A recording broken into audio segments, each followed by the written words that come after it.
Okay, guys, we are live. So for those listening at home, welcome to the Dungeon Musings YouTube channel. My name is Kevin Madison, and I will be your friendly game master today, because today we are playing a very special charity one-shot in support of SOS Children's Villages International, a terrific organization active in over 130 countries, benefiting over 80,000 orphaned and abandoned children. We are going to be playing a one-shot of Free League's or Free Elegans' Symbaroum. Now, I've got mine backwards because I'm a dumbass and have my camera backwards, but you can see on the screen the name of this game. And with me today are three stalwart heroes ready to brave the challenges of the dark fantasy world of Symbaroum. Let me introduce you guys as we go along here. Why don't you tell us who you are and who you're playing today. First up, we have Arlen. Hi, I'm Arlen. I am playing Orlan of House Dar, who is an ex-knight of the Queen's Panzars. He's the youngest son of a now otherwise than him extinct house of nobility, and he's got a big two-handed sword that he hits people with. So, you know, not sure why that would appeal to me, but it just does a little bit. So out of character for you to play that kind of character. Yeah. And next up is Mo. Hi, I'm Morris, and this evening I'm playing Bartolom, who is a magic user. Yes, and we'll find out more about how magic works as we go. So you are a member as well too of the storied Ordo Magica, one of the leading organization of mages. Mages work a little differently, and we'll talk about magic in general a little later. But because the use or access to magic and the use of magical abilities can lead to corruption by the spiritual pollution of the world. The training as a magic user or as a mage is very, very important because it teaches you how to not grow corrupt just by virtue of learning your abilities. So it gives you a structured, safe way to learn your abilities as opposed to like wild sorcerers who just pick up shit as they go and gain corruption for every single thing they learn. Last but certainly not least, speaking of corruption, is Sean. And that's a big intro right there. I want to use it as a segue, but I don't know how. I'm Sean. I'm playing Ansel. I'm a servant of the faith, schooled in the Church of Prios. The church is one of the larger sources of intrigue in the setting, I think, and so Ansel is constantly trying to divine between the divine and his leader's machinations, so that is one of Ansel's main drives is to stay a champion of the former and refuse to get dragged into the latter, as my character's description tells me. Very nice. Yes. So one of the things that is definitely distinct. Symbaroum is, I guess, like, first off, we talked about this beforehand, but none of us have played Symbaroum and none of us have run Symbaroum yet.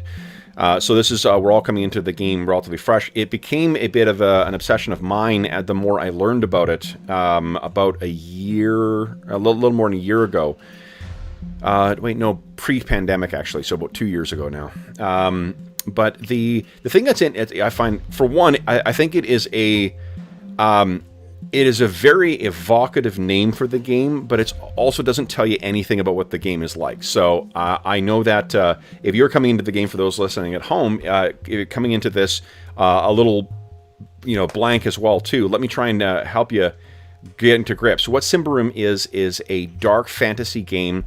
And by dark fantasy, I mean that the magic itself is fairly low-powered in comparison to other fantasy-type settings. It has a depressive and kind of fatalistic quality to the setting, the land, the adventures you go on.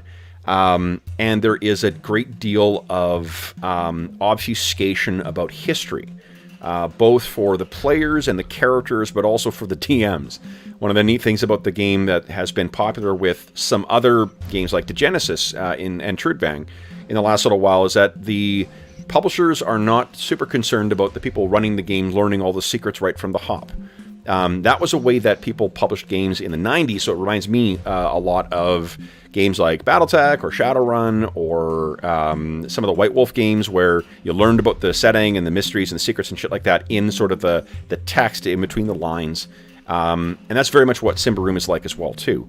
You have no chance of anyone reading the core rulebook and spoiling anything from any of the adventures, which is pretty cool. The setting of Symbaroum is it's another one where it's different. It's very interesting. The name Symbaroum is a fallen empire that is 1,000 years ago. No, well, 1,021 years ago, ballpark. It collapsed into mystery. It collapsed into ruin and was swallowed by this vast and dark forest called the Davokar Forest. This is in the north of sort of like the settled lands.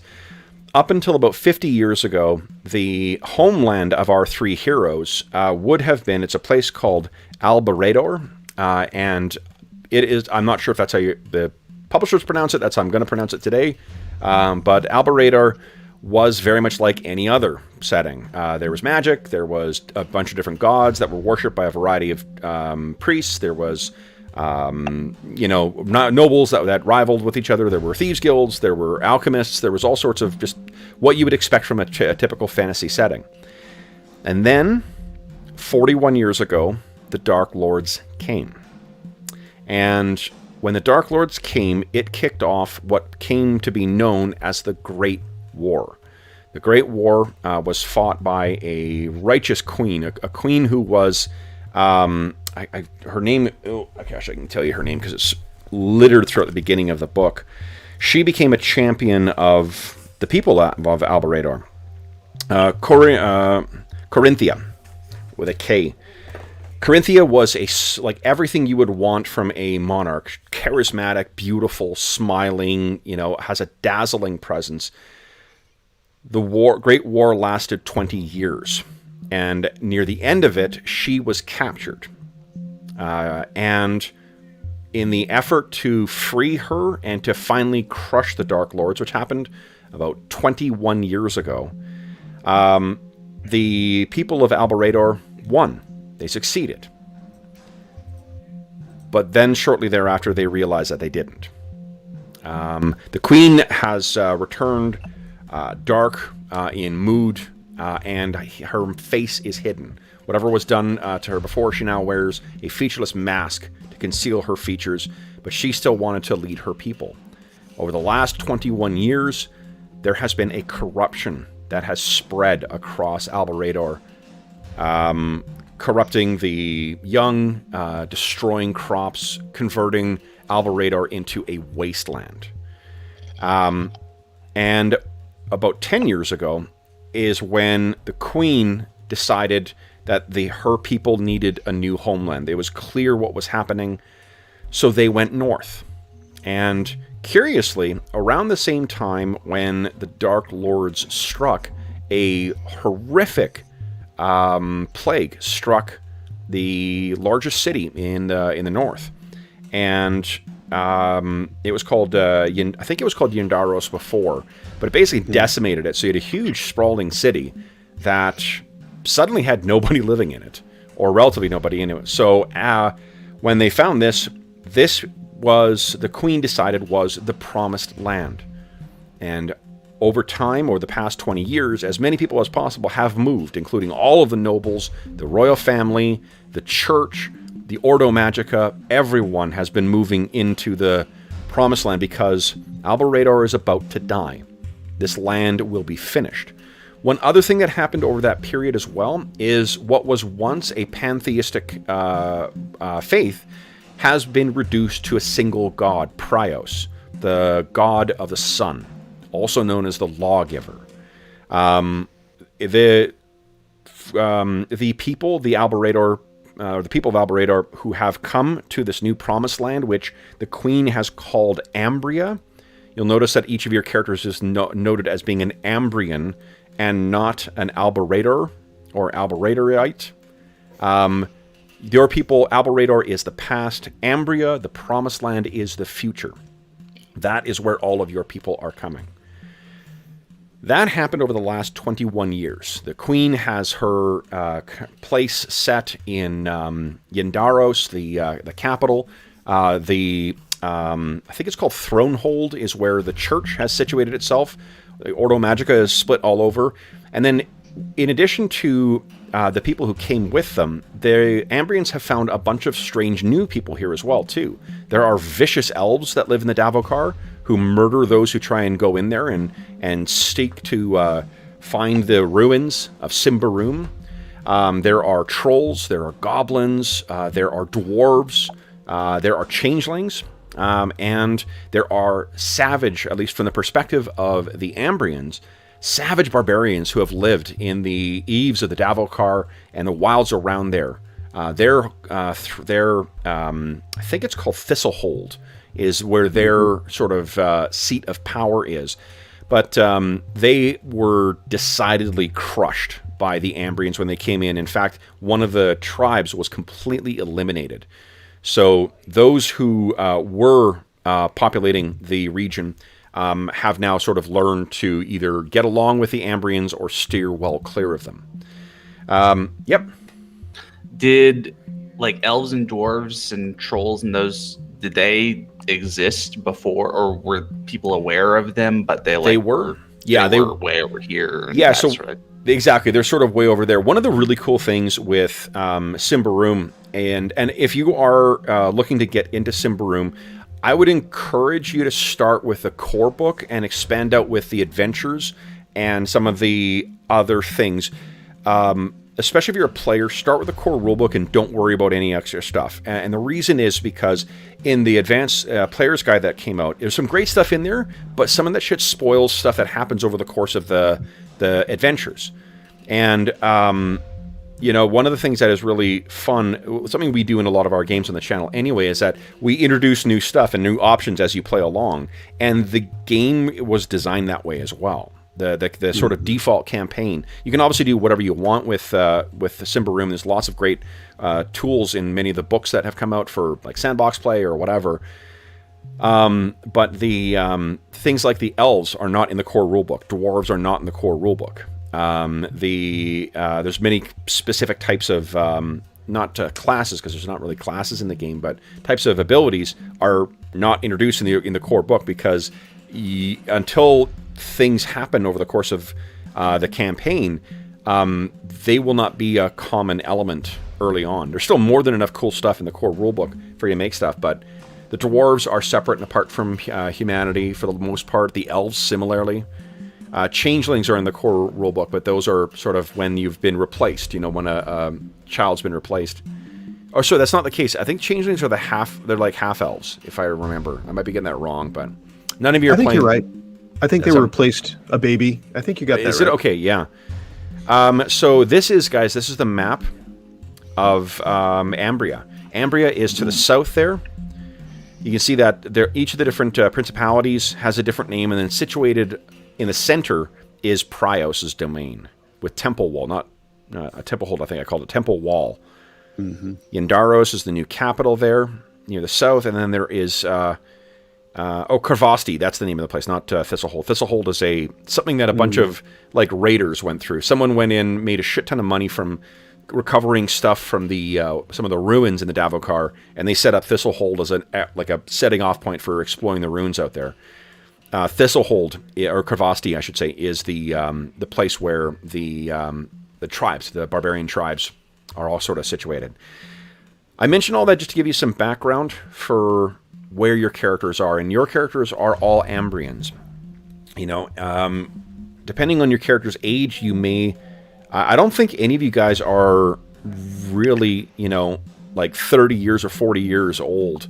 So maybe one or two of you might have memories of the last gasp of the Great War, but some of you would have grown up only in the decaying lands of Alberador. And each of you comes from one of sort of the places of power in Alberador as well, too. Orlan, you are representative of the last gasp of sort of the nobility of that decaying land. Bartolome, you are, of course, of the Ordo Magica. And Ansel, you are the Church of Prios, the most important church in all of, in the hearts of the Ambrian people, at least. What Where our story will pick up, guys, is with the three of you heading over. If you look at that map, to the south, there is a massive set of mountains called the Titans. To the south of the Titans is the dying land of Alberador. Each of you is also bringing with you a specific remnant and relic of that lost kingdom. You know, I think that you can each picture the crumbling. There are people who are staying behind, but they are doomed. They will starve, they will die, they will grow corrupt. But they just know that not everyone can go. Give me 1 second, I'm just going to close my door.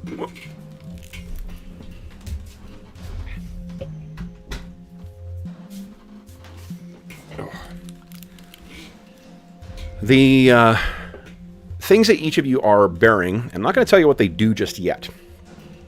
Orlan, you have a banner that was like a banner of it was an order. Actually, I can tell you. I don't need to make it up. Give me a sec here. It is. Here we go. It makes you completely corrupt. So I'm sure you'll enjoy that. Oh. It is. Shouldn't have picked up this banner, guys. Where is it?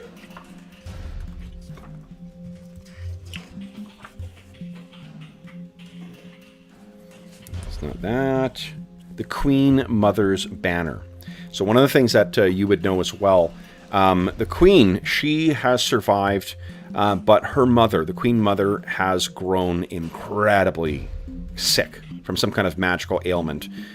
It's said that she's being kept alive by some kind of hidden secrets that were pried from the depths of the Davokar, and she is lodged in Thistlehold. But she is almost as beloved as what her daughter, the Queen, is. And this famous banner bears the coat of arms of House Kohinoor, the Flaming Pine. It was carried in the name of the Queen Mother by the greatest heroes in the fight against the Dark Lords, and is heavily stained by their dried blood. It's said that her courage and strength rubbed off on others, which is revealed by the power of the banner when it is planted in the ground. The surrounding area is filled with an uplifting and protective aura. Skeptics believe that the banner dates back much further than the Great War, all the way to Lindaros, or further still, which, if true, gives legitimacy to Queen Corinthia's claim on Ambria and parts of Davokar. They're claiming that back in the time of yore, there was a settlement up just south of the Davokar. So this is something that you had recovered, and you are keeping it quite safe. And Sel, you are bearing the Blessing Gong of Malakander. The Lightbringer, Malakander, said that his gong was a gift from Prios, another way of saying that it was created in a powerful ceremony during the Great War, back when ceremonies were still considered an acceptable means of combating darkness. The creation of the gong was one of the incidents that caused the Queen, the Grand Master, and the First Father to start questioning the suitability of ceremonies as weapons against the dark forces. The process did not only corrupt the area where the artifact was forged, but also spread blight through a black rain that drifted over Alberador. Contemporary documents suggest, Contemporary documents suggest that most people assumed the Black Rain to be the Dark Lord's work, and no official statement was issued to correct this. Those who participated in the ceremony also perished in the heat of creation. The gong is etched with tiny figures, hand in hand, surrounded by flames that do not seem to harm them. There is no doubt that Malakander thought the sacrifice was justified. He used the gong successfully against the hordes of darkness, wrapped in sky blue bandages, dipped in cooling ointment to ease the pain of his burns that never seemed to heal. There is also an inscription on the gong that reads, "Anyone wanting to spread the light must endure being on fire." So this is the thing that you are bearing back. And Bartolome, you are bearing a artifact known as the Sunstone. And the Sunstone itself is... Let's see here. In ancient times, wizard tied a wild fire spirit to the stone. Normally it glows with a pale light and gives off a mild warmth, enough to keep someone warm on an icy winter's day. As you're making the passage over the Titans, this is a welcome boon to you. He who bonds with a stone can awaken the fire spirit and command it to perform more dramatic actions. You have not bound yourself to it. And you are currently bringing the Sunstone to a master. Master. Of the Ordo. Master Vernum. Master Vernum, is that his name? Yes, who's said to live in Thistlehold. Yes. My background. So you know where you're supposed to be bringing this thing. So those are the things that you have wrapped. What you have are the treasures of a dead kingdom, bringing them to hopefully, conquer and tame a promised land and build a new home for all Ambrians.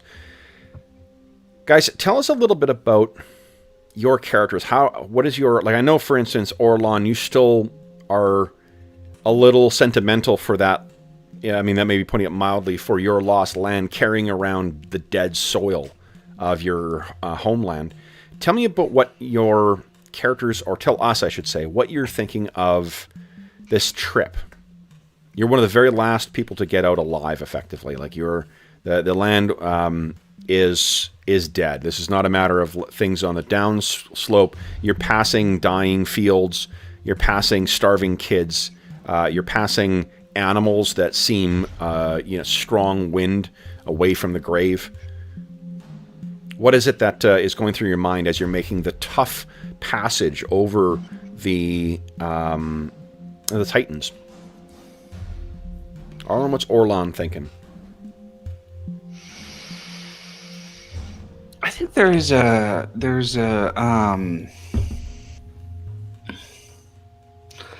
deep sense of sort of the loss of a noble legacy, right? Because he's the last of his family, right? So he's keeping some of the dirt from this land, and he's left the sort of Queen's Guard to go off on his own and make his own name and figure his own stuff out. So he's got a sense that this is sort of a new beginning that is kind of almost like a pushing the reset button on a failure, if that makes sense, right? 'Cause yep. His line has failed, really, except for him.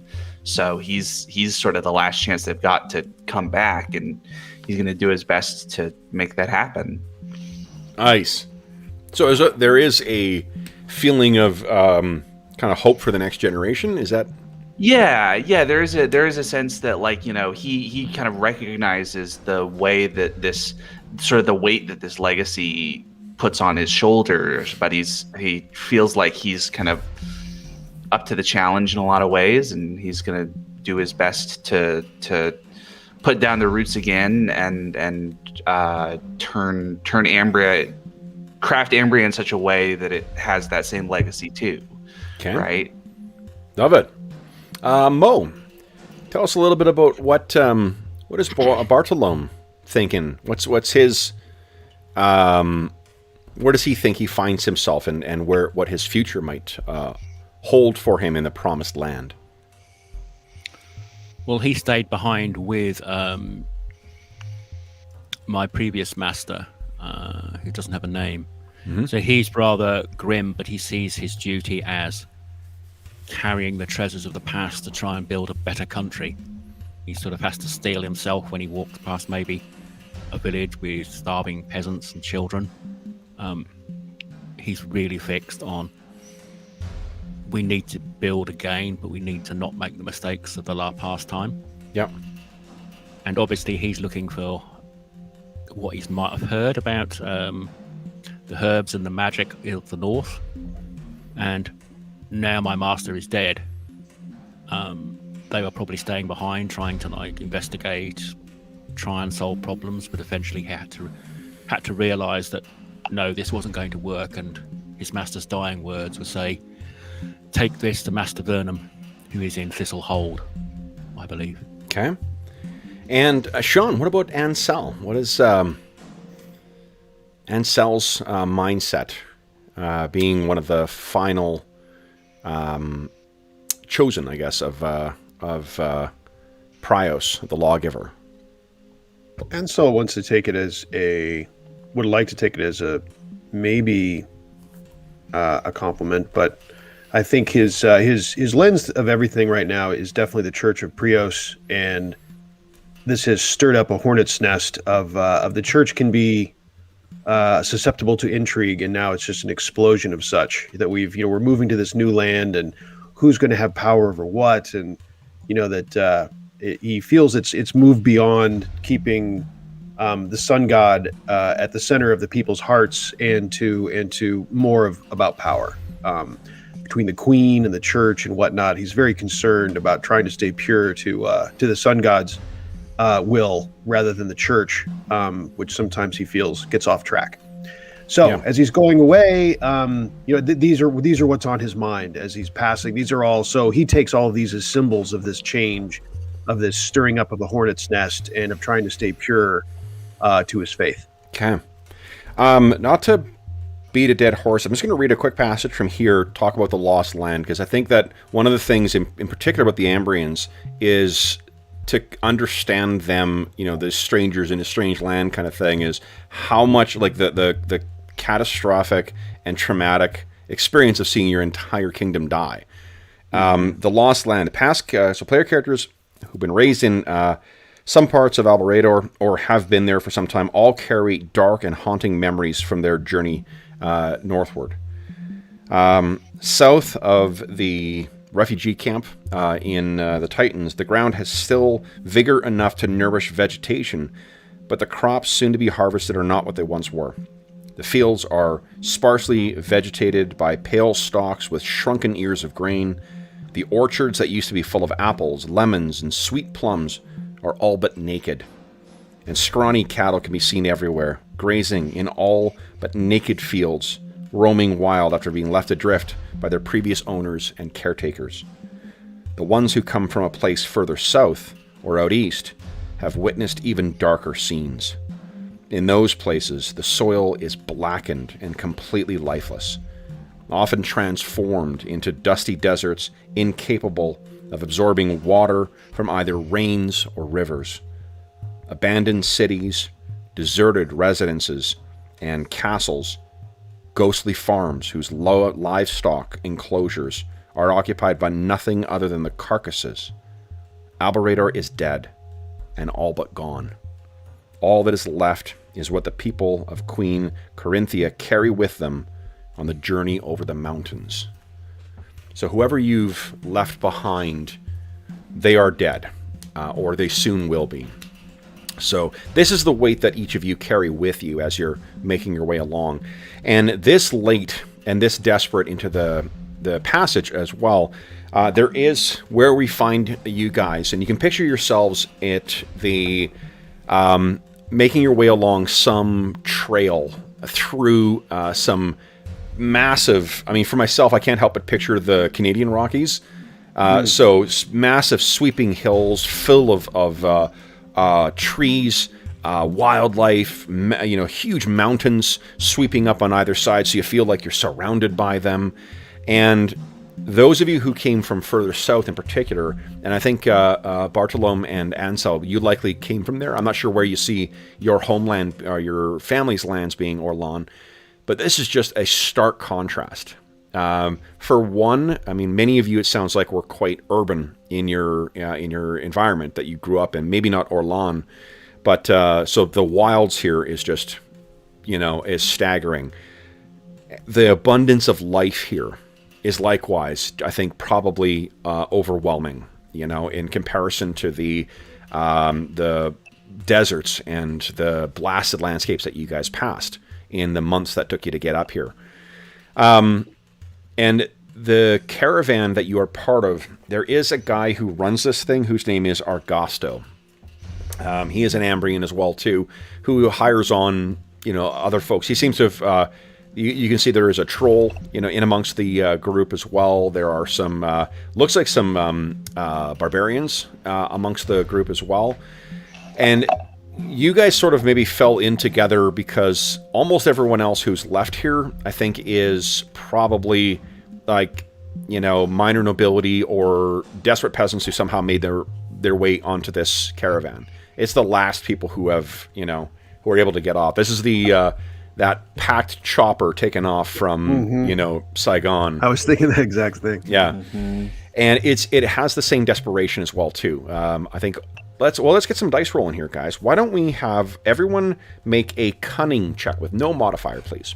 So one of the things I'll mention to those at home, too, one of the really neat things about the game mechanically is the Game Master makes no rolls. I don't roll any dice. All right. Ansel, Bartolome, and a crit for Orlan. Oh, I see. Fucking nice one. So, I mean, you guys know there's not really order to these caravans. That you need to, you kind of need to take care of yourself. Even though you're a priest of Prios, no one's going to carry your shit for you.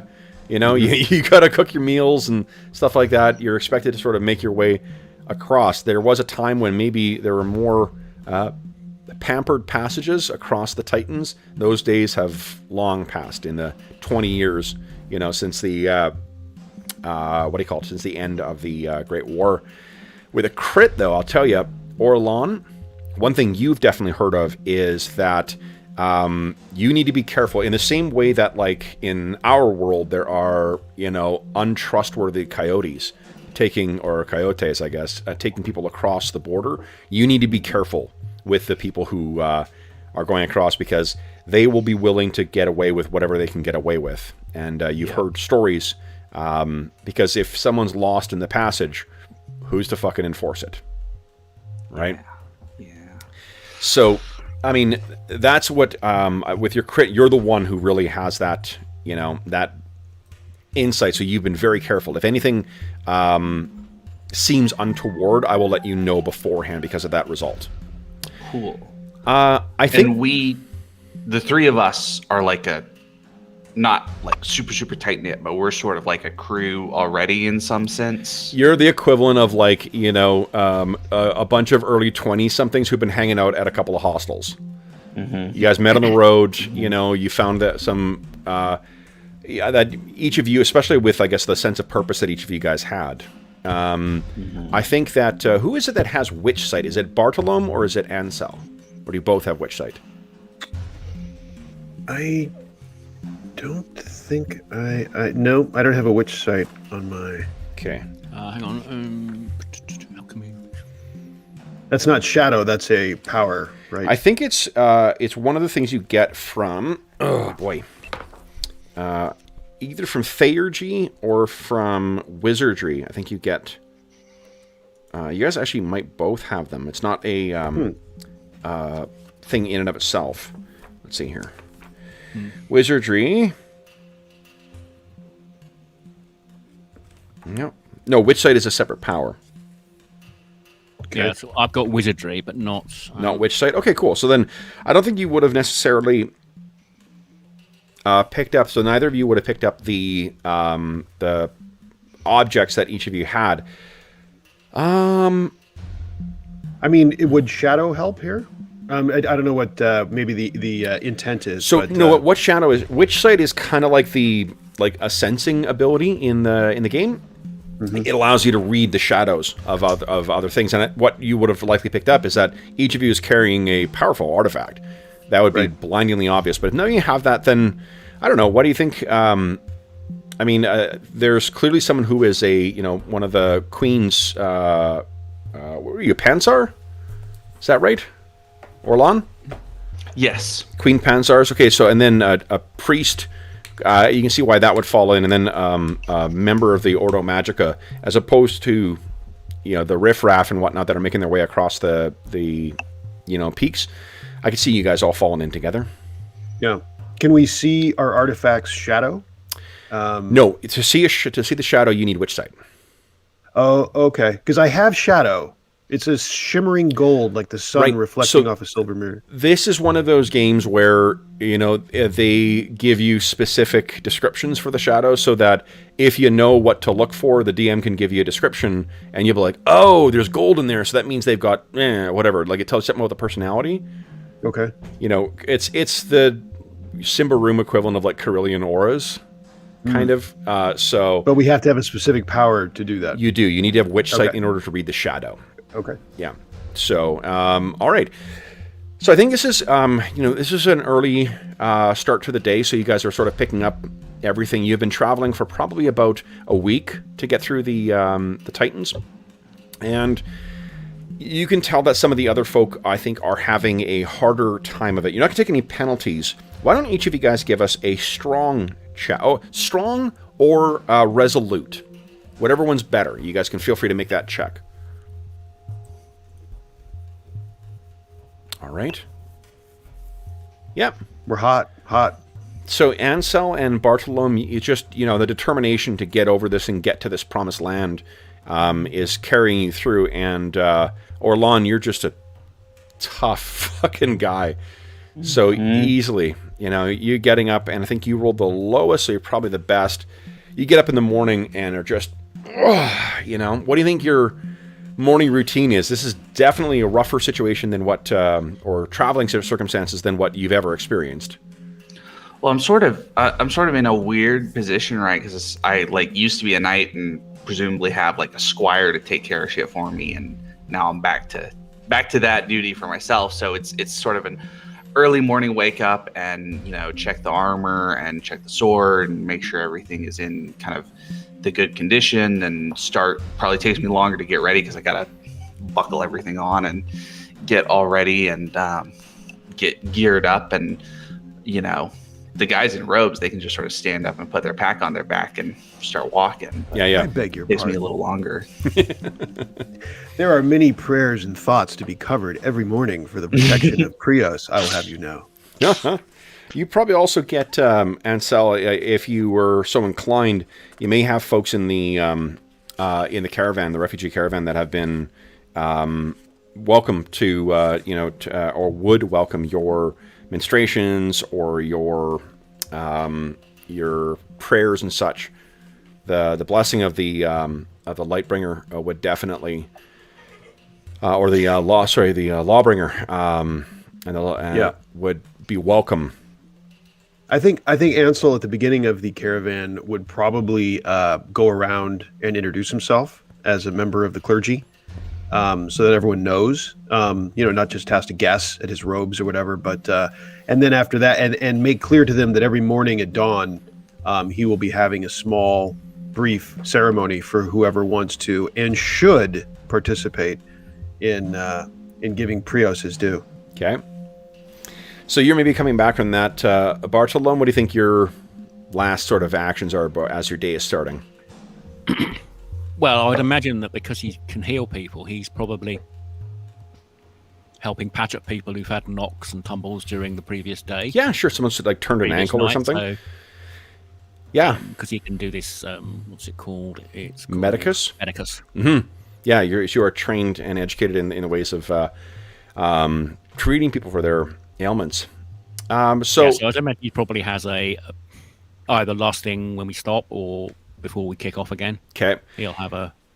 So you're finishing up. I think maybe Ansel, we see you coming back from morning prayers and whatnot, and you're just finishing up bandaging this kid's ankle. You're realizing also you're running very low on these things, and you're just stay off that foot, as much as you can, and you make a mental note to collect a bandage afterwards because you're going to probably need it. And that's when the caravan master is making his way through, and he's just shouting at everybody, up, get up, we're getting going. Anyone who's not coming is being left behind. And this is sort of what Argosto has absolutely no deference towards church or magic or royalty. You paid him, so he is, he's going to get you across there. That's the extent of what he thinks. I don't think any of you have any traits or boons or anything like that that would speak to navigating the wild. So you're, if he just left you, you would maybe try and follow the trail, but that's the extent of what you know.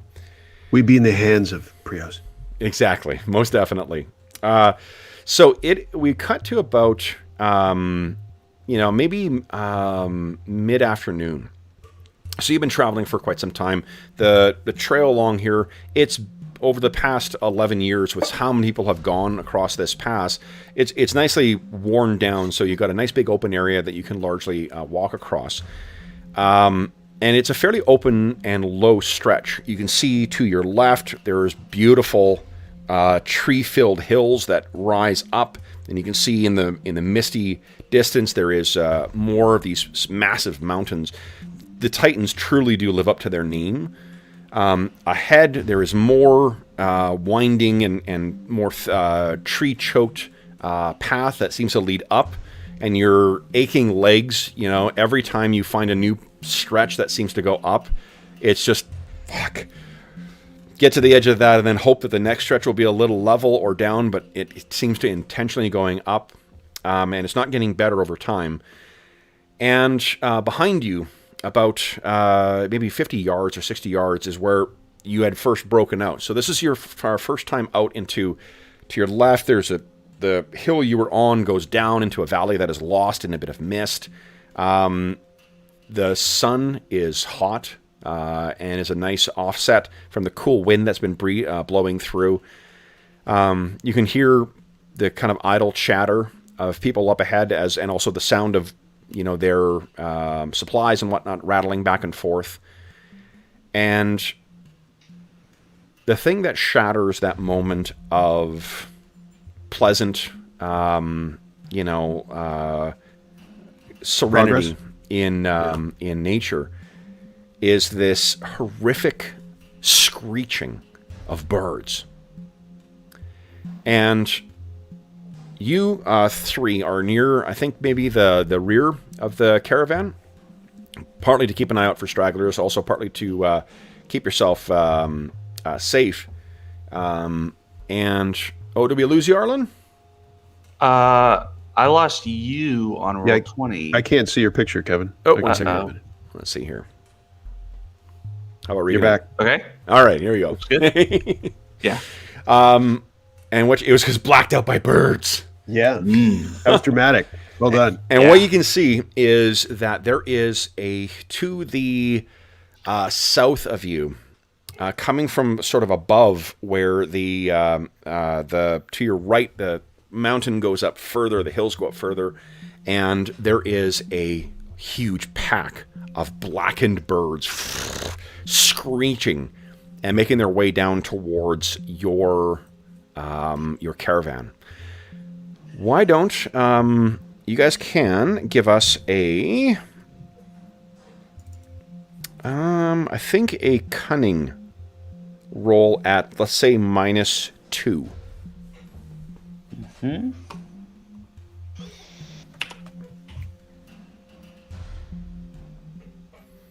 Nice. Success. Oh, 14K, Orlon. So you have no idea. I'm not very cunning anyway, so. Bartolome and Ansel, you look up and you think, like, what is this? Crows? But Bartolome and Ansel, you know precisely what this is. These are Violings. And Violings are, if you could think of a horrific cross between, say, jagged-beaked ravens and piranha. These are vicious pack predators. And they are coming down on this. This open stretch seems to be a easy kind of feeding ground for these things. And maybe too late is when you spy there's one or two bones among the thick grasses to your left. So guys, the way that we do combat here, a beast lore roll. Oh yes, you can. Yeah, go ahead. Yeah, because that will give me some strengths and weaknesses sort of thing. Yeah, please do. So I thought, do you want a modifier on that or just straight? -2, please. Nice. Nice. All right, so what you know is that these things tend to... they attack in packs, and they tend to swarm around targets, pecking at them with their beaks until they fall, and only retreating if the swarm thins out. So, yeah, that's what you know, Bartolome, as these things are coming down. Inform what I can do. So What cavalry opposes us now? I'm going to put 2 tokens down, guys, to represent sort of 2 swarms of these things. As they are swarming in. But here's the way that the combat works. Oh, you might need to move us. Where do I have you guys? Oh, yeah, hold on. Shit. Sorry, guys. Once again, I've had you on a completely different screen the whole time. Well, we weren't doing anything with tokens. Bush League DM here. My goodness. All right, so these things are coming down. Each of these represents a swarm of things. And Bartolome, I think it's swarms in Symbaroum work very much like swarms in D&D, where, diffuse targets and whatnot. So, the way that we go through initiative is, first thing, does anyone have a long weapon? Those are generally like spears or... I don't think so. do not have a long weapon. I doubt it. With a hammer, I assume, is not long. Sorry, I had to reload because my Roll20 said my connection I think was I've got a interrupted. walking staff, which is long. Your walking staff, does it say long weapon? Long, blunt, yes. Long. Okay, so then long weapon is allowed to make a free attack at first contact with one enemy who is not armed with a long weapon. Okay, so then as these things will be sweeping down, Bartolome, you will have an opportunity. Well, I guess you guys get to decide what you're doing. The way that combat works is on your turn, you are allowed to make one combat action, and you are allowed to make a move, and you have, I think it's an unlimited number of reactions. Combat action is things like attacking, or you can sub that in for a separate movement. Reactions, as many reactions as is called for. So there you go. All right, so guys, is there anything you wish to do before these things? So what are your quick stats, guys? Quick is 7. 7 for 11 for me. 11 for Bartolome. 10 for Orlan. Okay. So, and these things have a quick of 15. So they will be coming down first. However, because you've got the long weapon, Bartolome, you're able to make a attack against them first. You can try and whack them with your staff. Now, That's cool, like a pike edge. So I can't do a brimstone cascade. there's a difference between a free action Yes. and your actual action. Right. Okay, so your free action Excellent. will be to make an attack. And the way you make an attack is, I think, it should say on your staff, it's usually, I think it's accurate unless it expressly says something else. Yeah, accuracy and then quality, long and blunt. Great. So go ahead and click on that attack, and you're going to get a -5 to your roll, or to your stat. Put a -5 in there as a modifier. Okay, so unfortunately you swing wildly and miss. These things are very agile. Then what I need for you to do is, you've got a defense there. I need a defense roll from you with -5.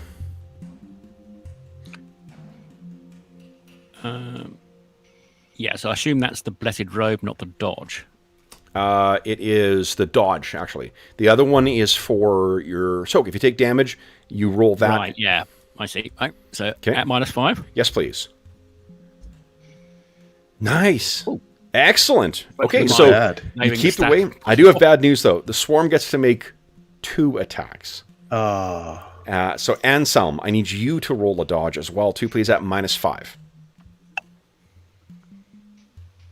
And let's see. And where is the Under defenses, dodge? it might just be Defenses. defense. I have Blessed Robe your and attacks. Shield. Shield's what you're going to use then. Got it. Because your shield gives you +1 to your defense. Cool. And then put in -5 in the modifier? Yes, please. Come on. Enemy hit. Shit. Trouble. All right, so then the beak does 3 points of damage. Go ahead and roll your robes. Click on that. And Okay. My robes. come on. Oh, 2. All right, so fortunately your robes, your blessed robes do provide some protection, but these things are swarming around you. And you take 1 point of toughness damage. Okay. Orlan, you don't have a long weapon, right? I do not. Okay, so I need 2 defensive rolls for you at -5, please. 2 defensive rolls. So I have a sword and shield or a 2-handed sword. I don't know well enough, so I assume I just have my 2-handed sword ready, and I don't have my shield out or something like that. That I'll just roll dodge instead of shield. Correct. Yep. It'll also be 1 worse than that. All right. So dodge, and then you said -5. -5, please. Yeah. All right. First one. Shit. That is a hit, and so then I roll chainmail, or is it Yep. all? Yeah, you can just roll chainmail right away. Yeah. Okay. Roll chainmail. No modifier. No modifier. Oh, because it doesn't roll a stat; it just rolls damage. Yep. Awesome. So they can't get through your chainmail. Awesome. And then the second And one. another dodge at -5. Oh no. Okay. And go ahead and roll your chainmail. So critically hit. Let's see. Critical hits are actually an option in the game. Holy shit. That chainmail is amazing. Yep, my family. This was my father's armor before it was mine, and it's seen far worse things than you, foul raven beasts. I can't remember what they're called, and I didn't know in the first place. Bartolom is the one who knew what they're called. So, Exactly. Right. All right, critical hits. Let's see here. Deals plus 1d6 damage. So give us a so I'll 1d6. roll So another D6. it'll be 3 plus 1d6. D6 plus 3. It gets in there. It's two points. to me? Yep, 2 points of damage. Yeah. Okay. Ouch. All right, guys. So that was the Violings. Next in quickness is Bartolom. What are we doing, Bartolom? Right, well, I'm going to use my Brimstone Cascade on the swarm. Okay. Hopefully might disrupt it a bit. Okay. So it probably steps back a bit and just goes. All right. So I'm just gonna pull up. So Actually, would that take another negative? But it's a sort of a blast thing. Okay? So what is it? Actually, I'm gonna grab. Hold on. I've got. Hang on, I'll paste the description in the. I actually got my cards, my power cards out, because I'm not going to have any use for it. Nice. So Brimstone Cascade, it's a versus quick. So -5 to your resolute check. So you can make a resolute check, or click on Brimstone Cascade and take -5. Nice. Oh, yeah. Excellent. And 10 points of damage. Okay, so let's see here. It has a swarm ability. Half damage from all attacks. Oh, nice. So you, at a gesture, what is it? I guess one more thing we need to do. Roll a 1d4. That's how much corruption you gain from this. This is temporary, isn't it? Temporary, yep. Lasts for the scene. I think you just can't pass things properly. Okay, 2. So you can add 2 to your green bar. All right, so what does it look like as you begin to rain fire down? He probably steps back a bit and then starts to make some arcane gestures, and then he sort of pushes his hand forward, and this blast comes out and smashes into the center of the swarm. He's been sort of Yeah. And these things can't seem to get away from it, too, so they're just flying into it. What is going to happen is they're going to spin and fly away, leaving burned and charred feathers behind them. Impressive. Yeah. All right, so that was Bartolom's action. Next up is Orlan. All right.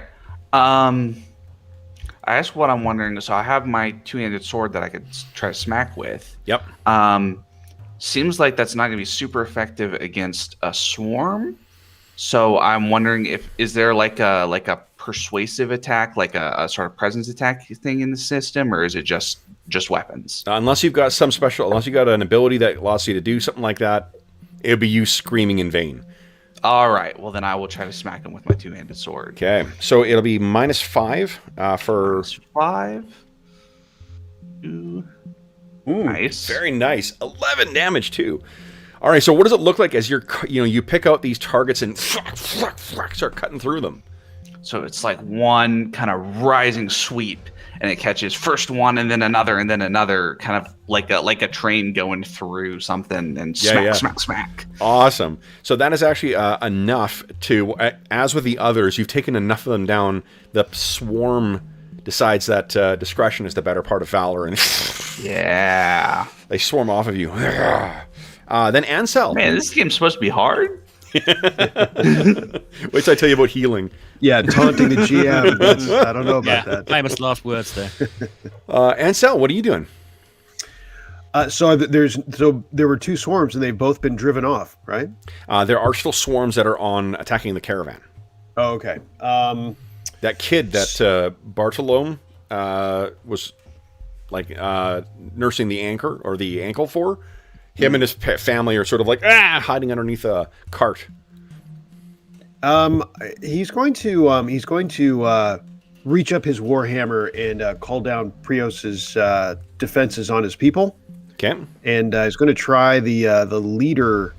Assuming I can do this on a swarm, because it's actually supposed to be a creature. So I don't know. What do you think? No, you can absolutely. What you're trying to do? So let's see. The character can nominate a creature or object to be the focused target of his or her allies for the duration of the scene. All allies who attack that target inflict 1d4 additional damage with each hit. Yep. Love it. So he's reaching up. And preaching at the foul. Yeah. Ansel, it sounds this is not the first time that he has called down wrath on things. So I guess we'll have another. We'll also leave one of these out here. Well, let's leave 2 of them. Why not? There's 2 that are swarming around there. Which I'll just put a dot on one of them. That is that you have. Let's say they're like 1 movement away. You can also move if you like.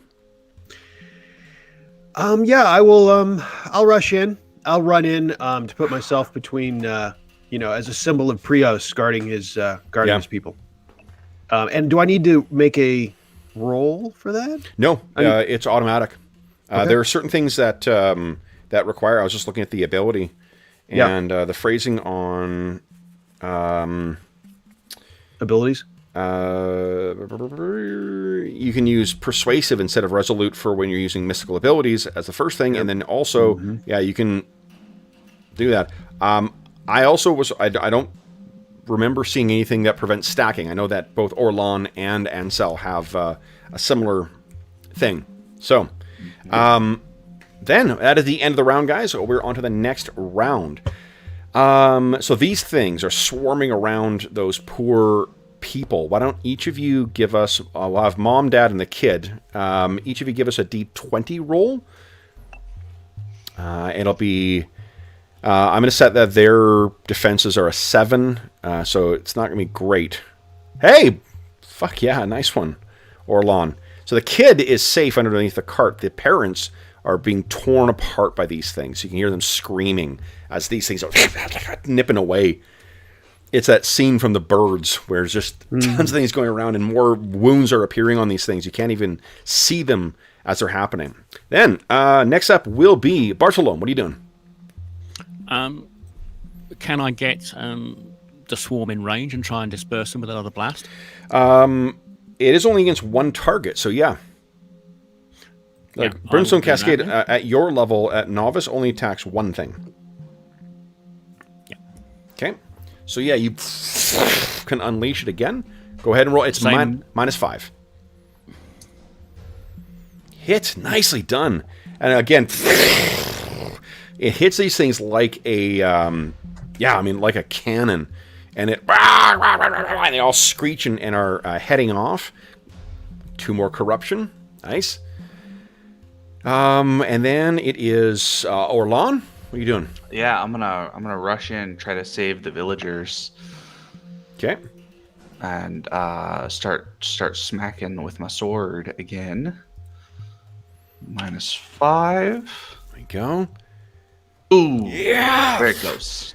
They're flipping up and down and whatnot. You Maybe do they'll attack me instead of the villagers. You have 3 options, 3 points to re-roll, 3 points of XP, thanks to the very generous donors.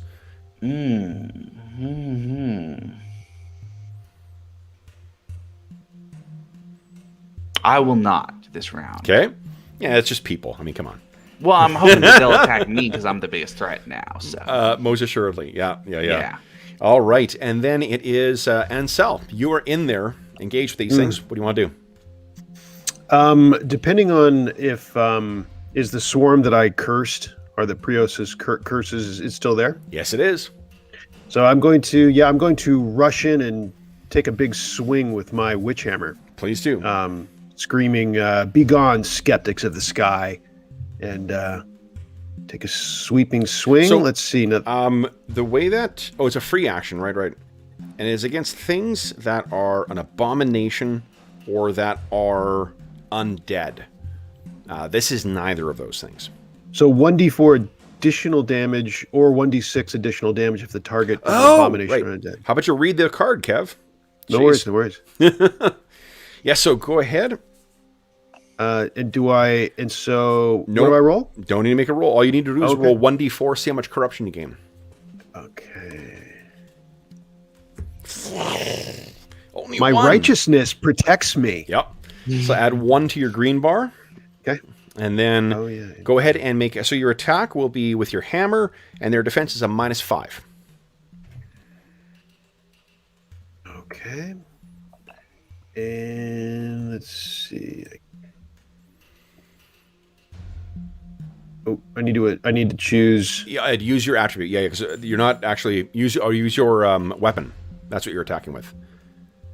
Gotcha. Witch hammer's not an actual... literal hammer. You have your hammer for that. Okay, and that's on the Oh, I see. Got it. Nope, I got it. Okay. I'm on it. Minus. Sorry, what was it? Minus 5. -5. Come on. Oh, missed. Okay. See, it's streaming holy fire behind it. You're swinging at these things, but like Orlan, you're finding it going, wild. Now, right. Piousness, but not effective. Exactly. End of that round. Next round, it is the Violings again. So I need both Orlan and Ansel to roll defense at -5.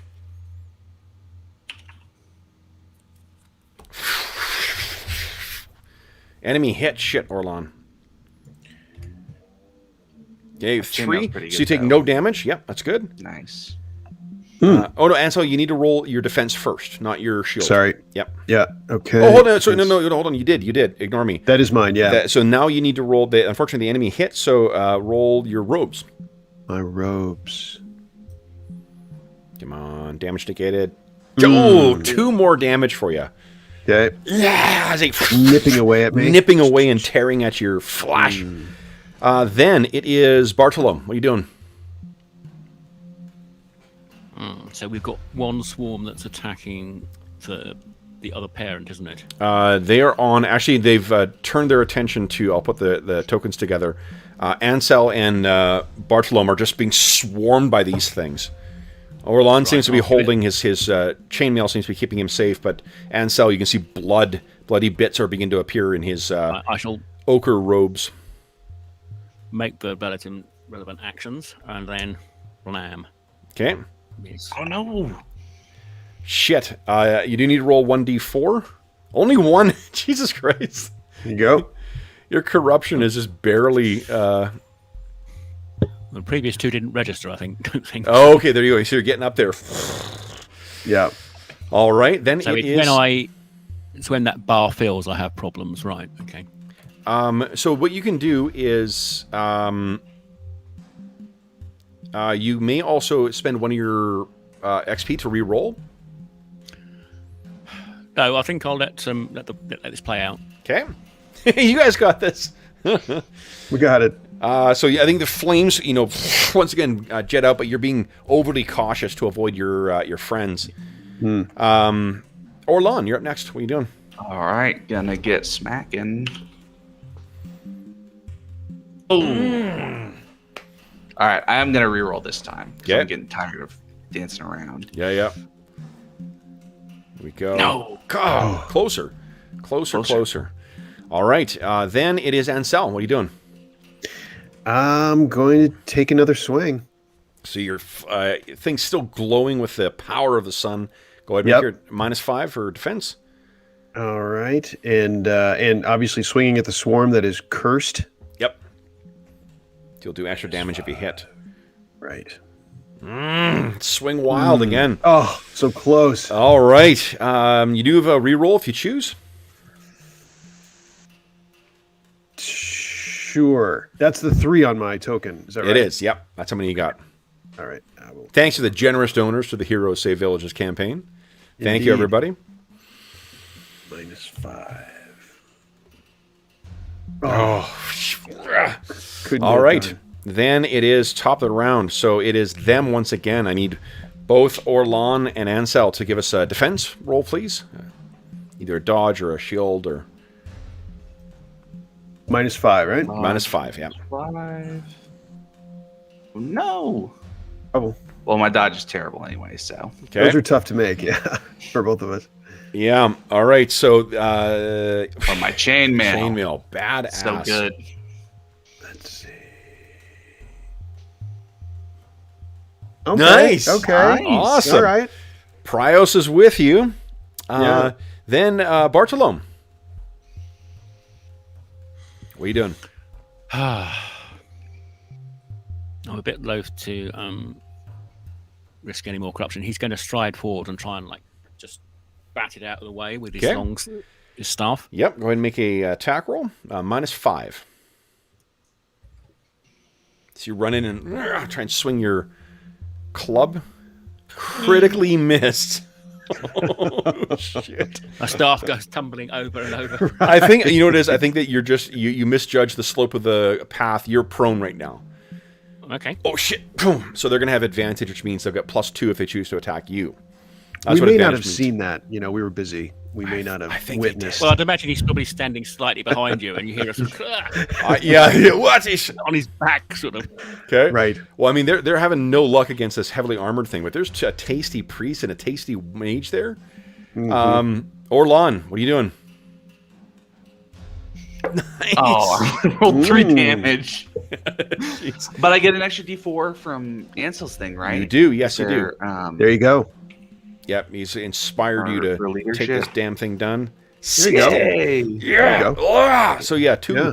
massive sweeps, and again this thing, and they take off. Nice. Nice. All right. So what you when you have a moment to catch your breath, you look down at the rest of the caravan. It seems like they've driven off what they can. So there are maybe 1 or 2 casualties in here, and a lot of injuries up and down the line. But your the attack by the Violings appears to have been thwarted for now. So, with the scene ending, the corruption that has built up in Ansel and Bartolome's body, it dissipates. Then, for healing, we have a couple injured people here, and we got someone with the Medicus ability. So, healing, I have laying on of hands as well. If you it's do. needed. It would be in the same scene, though, so you would be accumulating more. Got it. You could wait, but Bartolome has the Medicus ability, which allows him to do first aid right afterwards. Sweet. Yeah, so just bear with me 2 seconds here. I was looking at that. Here we go. So, healing wounds. Natural healing at a rate of 1 toughness per day. Alchemical cures heal 1 point. The Medicus ability heals 1d4 toughness, even more when combined with cures. Oh yeah, there you go. There you go. Thanks, Mo. Yeah. So, do you have how many herbal cures do you have? My inventory says 3. Okay. Do you wish to make use of any of those, or you just want to roll 1d4 to treat Orlan and Ansel? I'll be all right. Don't use anything on me. Well, you can do the Medicus on you anyway and heal you 1d4. Yeah, no, that's what I'm saying. Oh, okay, You yeah. can bandage my wounds, but not use any of the special stuff. Yes, we might need it later. Medicus, here we are. So, is there any modifier to this? It's just straight. I don't think you need to make a roll. I think you... Oh, test against cunning. Test Yeah, against, you do. No modifiers to it? Nice. There you go. Okay, so Orlan, you're getting 1d4 toughness back. All right, you want me to roll it, Mo, or are you rolling it? 3. Nice. Nice. And then And for Ansel, are you using a herbal cure? Or no, you... I think we'll just... Nice. 1d4. Ansel. Is that you? Okay, good. 2 back. Okay. Nice. Okay. So, And obviously, if there are any injured people that are not dead, I'll do that for them as well. yeah, sure. So you're heading up on down the caravan. I'll send out the lad that we helped, and he'll say, "Well, just find me all the wounded people, and I'll come and." His sort them out." parents are pretty fucked up right now. Oh, right. Well, I'll do them first then, Yeah. So if they're not dead. they're not dead, but they are plenty torn up by this thing. You're going to be able to help a little bit, but unless you're dipping into the herbal things, there's going to be a lot of walking wounded along here. So you guys help up and down the caravan, and it's not long afterwards that you guys decide to make camp. There's just so many people who are injured. They want to get out of the area of the Violings territory, or out of their home. But he did not have the best of moods before, but Argosto's mood and tenor of the way that he drives the caravan is even more heavy-handed than what it was before. That night, you guys are sitting around, and there are multiple members of the caravan that come over and thank you guys for the for what you are, what you've done. And yeah, I mean, what do you guys think of what if anything's happening at this scene around the campfire? It's very strange, I obviously our homeland, the lands that we all come from, with what it is afflicted by, we cannot stay there. But this nastiness in the mountains, it's kind of an ill omen, perhaps, of what we might be walking into on the other side in Ambria. Well, let me offer that the sun god, he does not offer comfort. He offers resolute, and he did get us through. I think we're going to be okay, but we've been bloodied now. We've seen what we have to do. Yes, but for those of us who did not come from such a privileged position, I mean, look around you, Ansel. Some of the others, they're barely holding it together, even with Bartolome's help. And in the film version of this is where we would be panning over, and there's people with eyes that are missing. There's people who are in wrapped up in blankets who may not live to see another day. Beautiful girls with scratches that have disfigured their faces now. Oh, I hate when beautiful girls get disfigured. That's Orlan's talking. Yeah. Arlen also hates it when everybody gets disfigured, Yeah. but Orlan particularly, Of course, like when it's beautiful girls. Yeah. No, but Orlan will say, we were able to weather the storm, but so many of the others, it's a hard life that awaits us, I fear. Not to say that we will not be able to master it, but we should be prepared for whatever it is, it won't be as bad as what we've left behind, I don't think. No, I agree with you there. He sort of pauses momentarily, remembering the death of his master. I'm kind of assuming it wasn't from natural causes, so... In the backstory, so... Yeah. Well, or natural causes are sort of unnatural. Are you admitting to murdering him now, Mo? Is that what we're hearing? Yes, the tape is too much. Ah. Pillow over the face. I mean, now that we've been through what we've been, you're just opening right up. This is good. Oh my goodness. All right. Not unless you've got a secret backstory for me. Yeah. So Yeah. then, I think then so you guys will lay down to rest, and what I need is yes. Go ahead. I'm going to suggest that maybe one of us stays awake at all times, just in case they come back. Oh, for sure. Keep At least in the watch. camp. I mean, if not us, if not one of us at all times. Well, I'm sure there'll be people in the camp that are awake, but it does seem like it might be good for the three of us to try to keep something of a watch. Yes, indeed. Okay. So what I need from Bartolome, please. I want to do this. How about everybody? No, just Bartolome. Bartolome, would you give me a vigilant check, please, at minus 3.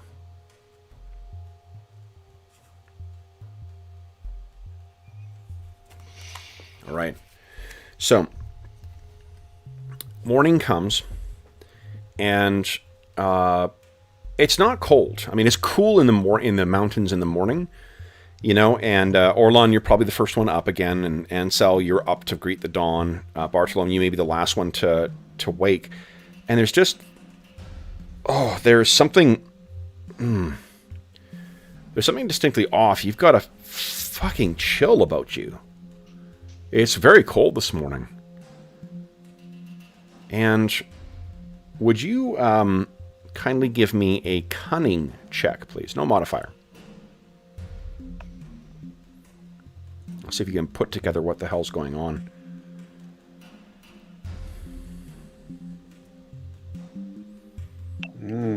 You're immediately... Your hand goes to wherever. Where do you think you were hiding or keeping the sunstone? How big is it? What, like that? So it's Ankstone sort of sized. If you think of like the what are they called, the Sankara stones from India, Temple of Doom. Oh yeah, those glowy things. Yeah. Yeah. It's probably kept in his backpack. Okay. And he normally has his arm through one of the loops. If you see Sure. what I mean. So you can just feel that there's, because remember that when it's with you, it gives that extra warmth. So the whole time you've been traveling with this, it's like having a constant sort of, neoprene suit on the whole time. So it's freezing this morning, and you immediately reach into your bag. It's gone. What do you do? I hurriedly search the bag, and then I'm going to probably subvocally almost, it's gone. Okay. What have I done? Orlon, you hear others may. Bartolome say that from where he's sleeping. You guys don't have tents or anything. You guys at best have like lean-tos you're making use of. So you hear him say that. Ansel, maybe you're just returning back to the camp. And Bartolome, you've seen him frantically. He's dumping everything out of his travel pack, throwing things to and fro, trying to find something. And I think maybe for a split second, each of you has that sinking feeling in your gut as well. Where do you think the gong and the banner are stored?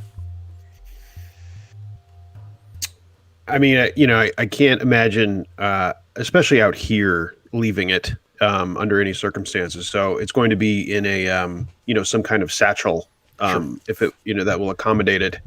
That will also be, used for my holy literature and anything I use for ceremonies, blessing oils or something. Okay. So you check that satchel you maybe have it with you. Double check. The gong is in there. Immediately, I probably go, dive for the, checking. And what about you, Orlon? Where is the banner stored? So he's got the banner, folded up like a flag, essentially, into sort of a triangle. Yep. And he's got it tucked into his gambeson, essentially, on his chest. Okay. So that hopefully he's hoping that's about the best he can do to make sure nobody runs off with it, because they'd have to kill him to get it, right? So you check once, hopefully. I mean, they might be able. Really sneaky thief might be able to. Where would it be at night, though? Then. Well, he takes off his chainmail, but it's tucked into the lowest layer, the Under Armour. Not all the way against his skin. So he's got like one layer of cloth, banner, padding. So so you can feel, and it is there still. Yeah. But yeah, Cool. Bartolom, you don't need to make any rolls or anything. He looks like chalk white and as if he's in a state of panic. All right. So I will sort of stand up, kind of finishing putting on my bracers or whatever, and I'll kind of walk over and say, Bartolom, clearly something is amiss. What can I do to help? Have we shared the fact that we're carrying these treasures with each other? I don't think so. Up to you guys if you feel you would have, but no. I'll say, well, I was carrying something, a relic from my old master to his friend, and it's gone. Someone has taken it. And I will look over Ansel because he seems in the same boat. Yeah, I think if you you made a really good roll for your cunning. I think you can see that both, like Ansel immediately tossed his bag down and was double checking something was in there, and Orlan was sort of just kind of rubbing his chest, basically. So because you rolled I don't think so Ansel was trying to be sneaky. I mean, Ansel just kind of panicked for a moment and went, looked into his bag. So it was pretty obvious. You might not know that they were carrying artifacts, but they definitely both were looking like, shit, do I still have something on me? Mm-hmm. And the relieved look on both of their faces tells you that they still have it. I think that might do, and you can, if you feel differently, Mo, you can obviously play your character however you like, but that might serve as a way of removing them from the sort of suspect list, because they both had a moment of seeming authentic panic when they thought something may have been taken as well. Yeah, so I'll say, well, you obviously have the same feeling that I do, and well, let's hold on a second. Have something or had something? Orlan in character is saying, hold on a second. You said someone has taken it? This heirloom? I understand the possibility, but with us on watch all night and whatever else, are you sure? Is it possible that misplaced, or do we need to start, asking, what's his name? The caravan leader, Augusto. Okay, I'll put it in chat. Why haven't I done that so far? Oh, it's not like I'm rolling dice. Come on, Madison, do something with your hands. Do we need to start asking him to search through people's belongings? What kind of, I understand that this is very important to you, Bartolom, but what are we talking about? And trust me, I'm willing to help, but it would help to know what this is. And you don't have to. You're welcome to lie to Orlan, just player to player. You're welcome to say this was super important to my family or something that is gonna get the point across, but isn't the truth. So if you're gonna lie, here's what I'll do, and you guys can roleplay this accordingly. So Mo, are you gonna tell the truth or are you gonna fib? No, I'll just say, well, it was an ancient artifact my master had. It's called the Sunstone. And I was taking it to his friend in Thistlehold. Thistlehold, yeah. But it did have some magical effects. It kept me warm, which is why I knew it was gone. And what you guys would know is that if you bond with an artifact, it will access even further powers. Yeah, I won't tell them that. I'll just say the basics. That it's an ancient artifact. Yeah. And I'll say it does have powers, but I think both of you, so Ansel and Orlan, you would know that the Ordo Magica, because it's the most powerful wizards organization in Alberador, the collection of treasures that they would have had. It's not surprising that people have been trickling some of those things that have been accumulated over the centuries northward to the Promised Land, or less scrupulous ones to sell. Bartolom, when is the last time you've seen it? I think, Bartolom, it's not so much that you see it, you don't take it out all the time, but its presence is felt all the time. If you want to understand what... No, I wear it, so... I feel it's connected to me. When is the last time you were certain you had it? When I fell asleep, presumably. So did I wake up suddenly when I felt it disappear, or it was only when I woke up in the morning? You woke up in the morning and you felt very, very cold. Colder than you've been Yes, since you... Yeah, Any time since I fell asleep, actually. correct. Does anyone else sleep near us? What is the? Is there anything distinctive about the campsite? It's a Kevin? ramshackle camp. Like, there's no order to... This is... Yeah. Caravan of refugees, and in particular refugees who survived a pretty vicious attack. So it's sort of... It's a disordered mess. If we start looking around, would we? I guess how well do we know the other refugees? Like, would we notice like a family might be missing or an individual or something like that, or is it not really? Depending on how perceptive your character is, Okay. you know, what you could do. So one of the things that the game does as well, like a lot of the other games we play too, there's sort of like extended task type things too, and there is sort of use of abilities through montage. So, if you guys want to go ask around or something like that, depending on how you approach things, that might be persuasive. It might be, if you're trying to beat the shit out of people, it might be strong. Yeah. I think Ansel could go around and he's pretty good at the interaction. Okay. And he could go around and say, taking a count, we don't want anyone to have crawled off and died, of the wounded from yesterday's unfortunate encounter. Is anyone missing? Take that angle. Sure.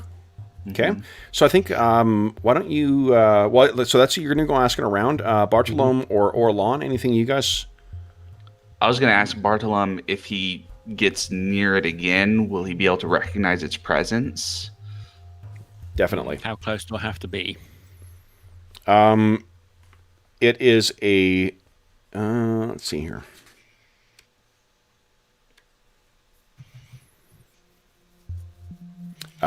It's like a resolute at, well, you don't have witch sight. Do you have any other mystical ability that allows you to sense things? Sense power or anything like that?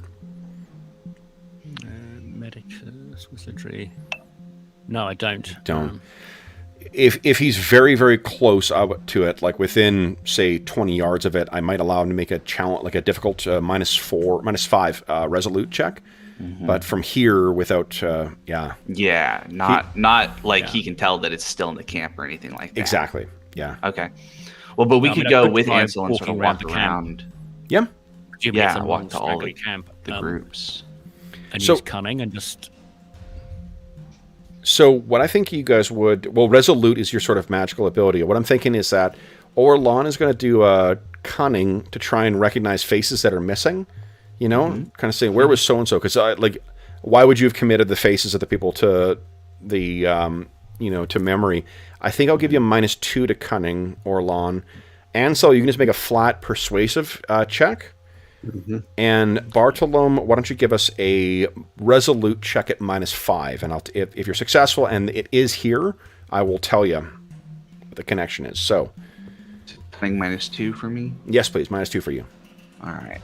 Oh no. No. You're realizing, you're looking at these They all faces look and alike. yeah, and I think it's that kind of thing where, like, when you do turn your mind to it, you're just like, these people were in, like, how did I not see these faces, It just, Peasants have individual faces? Yeah. Who knew? Exactly. However, Ansel, you are successful. So there is, let me tell you about a mule keeper named Telk. Oh, those mule keepers. So there, apparently, Telk was part of a larger team. There's a team of mule keepers that sort of keep the train going. Telk tells you that, and this is partly due to his frustration with a friend of his named Kaler. And Kaler is he's a bit of an ass, and he has gone missing. And he also knows that Kaler talked quite a bit in their, when they were in their cups. I'm just going to refresh so I get Mo back here. There we go.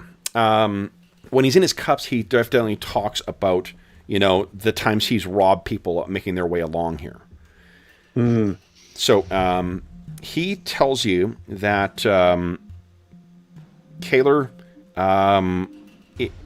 indicated that, this is sort of the part of the path where he will make off and then make back, catch up to the caravan afterwards because they always move so slow. And he mentioned there's some kind of hideout near here as well. Because you have regular refugees going across bringing all their earthly possessions, unsurprisingly, there's bandits that often want to steal, like raid and whatnot. And there may be some collusion with the caravan masters who allow it, so long as it doesn't disrupt the caravan. Someone robs some shit and makes their way off. Who's to say what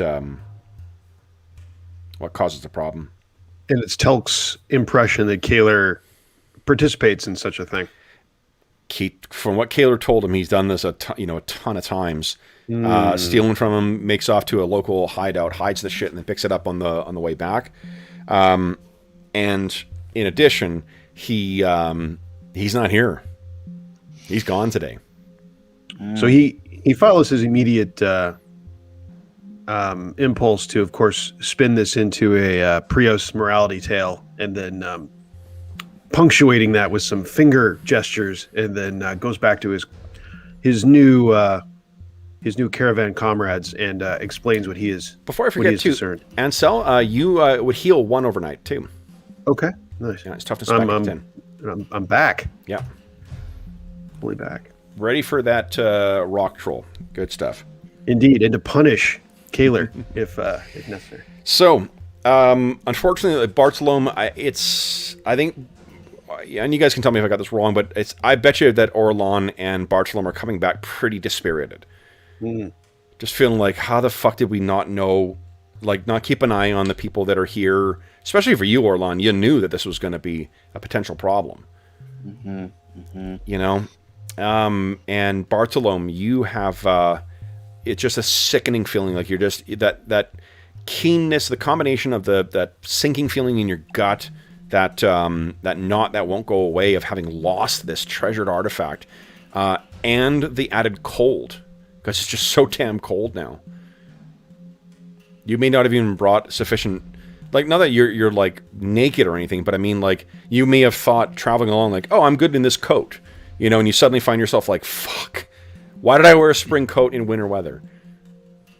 Well, I had some success, but you go first, Bartolome. Did you find anything? No, I could not sense the stone at all. And how about you, Orlan? Did you see anything out of place? Any faces that popped at you, or ones that are missing? I apologize, friends, but I seem to not have taken enough care to inspect our fellow caravaneers before and at this point.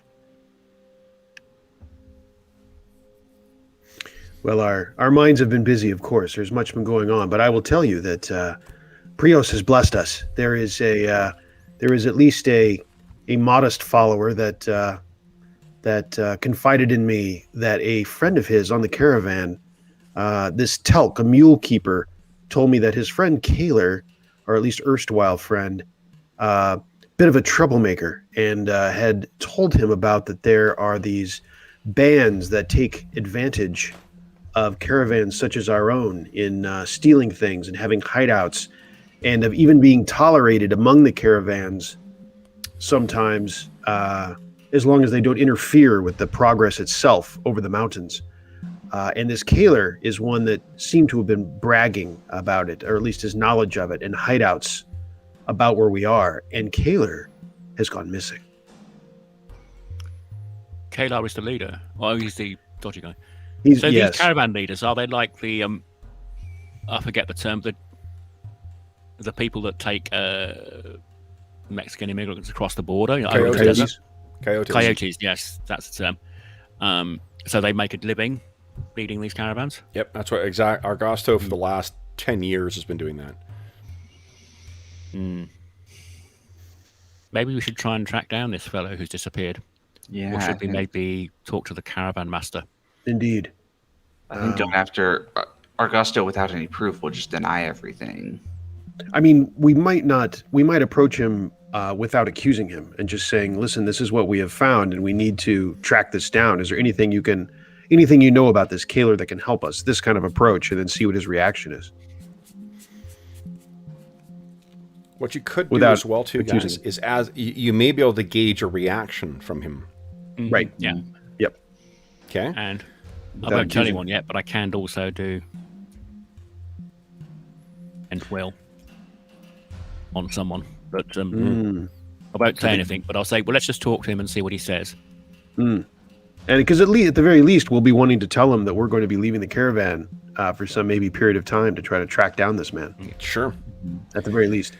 I kind of get the sense that they might not be going anywhere for a day or two while they're recovering from the chaos, but if that's not, I guess that's Orland's sort of gut feeling, is that we should be able to catch up, because they're not going to make great progress, all these peasants, with all their crap and wounded and all that sort of stuff. So yeah, let's go talk to Argosto and see if we can't get a read on him, and then go out and try to find the hideout. Okay. Who has, guys, the highest cunning? 10. 13. 7 for me. Okay. So why don't we do this? We're going to start with the highest. So Bartolome, this is at -3, please. And then we'll roleplay through the scene. Gives a... Okay. Next highest is Ansel. XP here? You can spend an XP to re-roll, yeah, if you like. Yeah, I will try and re-roll. Let's see how it works. Please so do. This was cunning at -3, wasn't it? Yeah. Yes, please. He's got 50-50 with that, so...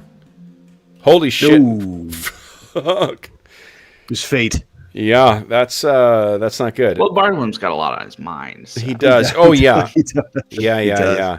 So, what I'm going to do is, because of the fail, I'm going to ratchet the difficulty up. Because I think that you're having a real hard time keeping your cool going into the scene. You're just, really ratchet it up. So it'll be a -4 for Ansel. All right. So cunning at -4. Nice. Look at that. Look at that. All right. So then we don't need to roll again. You can roll if you like, Orlan, at -4. We've got a success. I think what I'm going to do is sort of like keep a hand on Bartolome's shoulder and try to make sure he stays cool while Ansel does the talking. Yeah, I was probably sort of like speaking really fast and getting flustered when I was... Yeah, it's like you're on the ragged edge of emotion right now. So what Bartolo meant to say. Well, what this is, guys, the reason I'm getting you to roll is to see if you're picking up something from him, right? Because the modifier I gave you was from his persuasive. It's him trying to keep you guys unaware of his bamboozlery. But Ansel, you can see the hearts of men. The Prios shines a light in the darkest of intentions. So Indeed. What you find, guys, is first off, so you go and meet with him, and he's sitting around, just it's classic bad guy, stuff. Him, making jokes, and all of his henchmen sort of laugh at it. The thugs that are the security on the caravan are all sitting around, and then he sees you guys walk up, and he says, "Oh, this is the rear caravan guard here." He looks like he's probably about like 240 pounds, stocky, but quite, he doesn't look like he's in shape per se, but he looks tough. And he's got like scars and stuff on his face that tells you that this is someone who's seen a lot of violence in his time, a lot of miles, tons of like that kind of Clint Eastwood, wind-burned kind of face, and hair shaved super short, clean shaven that's grown in over last couple of days. And he says, "This is the unpaid rear of the caravan guards. Good work with the birds, boys." you may have said old enough to be like a veteran of the Great War or something like that. Nah, probably too young. Great War would have been 21. It ended 21 years ago. Yeah, so he'd have to be. Yeah, he would have been a further. child. Okay. Yeah. Yeah. Good stuff. All right. So I'll sort of say thank you. We have a concerning development, though. Concerning. Did one of them die? Medic. Well, there have been a couple of deaths, but that's not. Ansel, why don't you explain? I find myself tongue-tied. So, the purpose of some of us is to bring some of the culture from our perishing land to the new promised land. And unfortunately, our comrade here has had something of significant value been removed from his person overnight. And He looks we at, have learned. So he's studying Bartolome, and he interrupts you and he says, something from the Ordo. Yes. Is that right, Bartolome? Bartolome would, as far as we know. Yes, it's my master's, one of my master's treasured artifacts. And Is it dangerous? No, but just valuable and, or possibly potentially dangerous in those who don't have the training and expertise in the arcane arts. And I'll try and look mysterious and wizardly at him. So you should have kept a better eye on it, is what you're saying. It was round my neck. And it's gone? Under my clothes. How thick are you? And then everyone's kind of like laughing. Argosto. So Ansel pushes right past this, and he says, Argosto, we have learned that there is a man who is missing from the caravan as of last night with the same timing as the missing item by the name of Kaler. Do you know of him? No. He is said to participate in some perhaps mischievous activities by some devout followers of Prios that I've had conversations. Whoa, wait. He's being accused of this. Who said this? Some followers of Prios in the caravan. So some of course, they saw this? It's of no course to you. You don't know the man, right? You're saying that someone saw someone steal. In the past, that the man had bragged. Wait.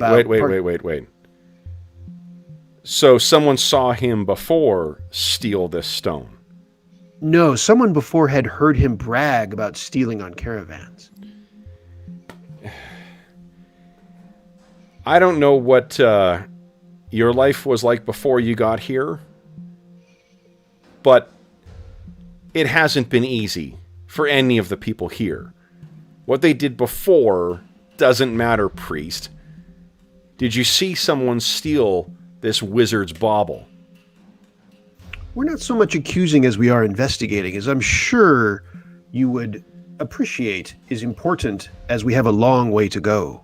I don't care if it's stolen. It's not mine. Ah. And if it's gone, he should have kept a better watch on it. I see. But certainly you would not condone the stealing in the caravan, or would you? He says this, oh, he stands up, and then all the others stand up around you. There's probably about 8 in total. Yep. You would not condone such a thing. What are you accusing me of, priest? Of nothing. Only asking. You care of our possessions and our persons. So he steps forward. Orlan, to give you a sense of, like, the challenge, it would be a hard time facing this many. Yeah, I figure. You might come out. I also see one of the stats is called discreet. What is that? Is that for, like, discreet, like holding your tongue, or discreet, like sneaky? Discreet's like doing sneaky shit, yeah. Okay, because I have a really low discreet, so I was wondering if that means that I blurt out an accusation or not here. You could. I think what you would know, though, is that this guy, like, you're keenly aware that you are in the middle of nowhere with a bunch of refugees who depend on this person to get to the next destination. This could go real bad real quick. Yeah. So I'll sort of I'm sort of standing there next to everybody, kind of looking everybody up and down. Ansel says his thing, and I sort of say, wait a second. Ansel hasn't told you the important bit. Bartolom, as a member of the what's it called, the Ordo Magister or something? Ordo Magica. Ordo Magica, carrying this relic represents a significant investment for the Order. While it was his failure that lost it, could be your gain to see it returned. Why don't you give us a persuasive at +2? All right. That is definitely playing to his... I'll give you +3. There you go. You needed Nice. Yeah, it's the range. So for those listening at home, the modifiers range from... The suggested range is from 0 to up to 5, one way or the other. +3 feels like a really good, sweet one, but it's not like he's ready to sell his own mother out. Not like he's gonna... You're also pretty persuasive, too. So you step forward, and he's like, all right, priest. What evidence do you have? Who is it who stole this wizard's stone? Did we say it was a stone? I think that Bartolo Yes, yeah, I did. did. Oh, he did. Yeah, Okay. yeah, Just Bartolom checking. did. Yeah. Just checking. But so Orlan will kind of step in again and say, Ansel hasn't told us, and you understand the way priests are about the privacy of confession. But we do know that this man was bragging about stealing and that he's not with the caravan now. All we ask is a chance to find him, if possible. All right. What do you wish to do? How can you move at a slower pace for a couple of days? These people paid money to get us there, and I don't intend, as you saw yesterday, I don't intend to be out here. This is not welcoming territory. But Right. with the number that are injured now, you, the healthy lot like you, should not have difficulty catching up to us. The path will be clear and obvious. Just don't wander too far off into these hills. If you get yourself lost, there'll be no one coming to look for you. But and he looks at you and leans in, pokes your chest. He's much shorter than you are. Don't get lost. I want that reward.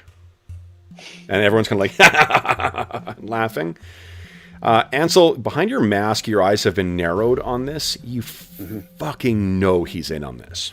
You have absolutely no doubt whatsoever this is part of his stuff. His bluster and whatnot is just giving you an excuse to deflect. You could see the heart of this man. He for sure, if not condones, is involved with it. I say, when I return each morning, I hold a service to Prios. You should join us. You should join us, Argosto. You pray I'll keep the caravan moving. If you wish to trade roles, by all means, but my scripture is not well known. And everyone's kind of... Yes, I imagine I am unfamiliar with it. So he says, good luck in your search then. Try not to die. And they sort of finish up with, sit back down and ignore you. If you guys try and intrude on further conversation, you're welcome to, but otherwise they ignore you guys. So. Yeah, I was just going to, not expecting anything, but going to say something like, I suppose it's, I suppose you don't have any men to spare to help guide us through the hills even for a reward such as the Ordo Magica can give. If those Violings are any indication, they hunt a pretty wide range.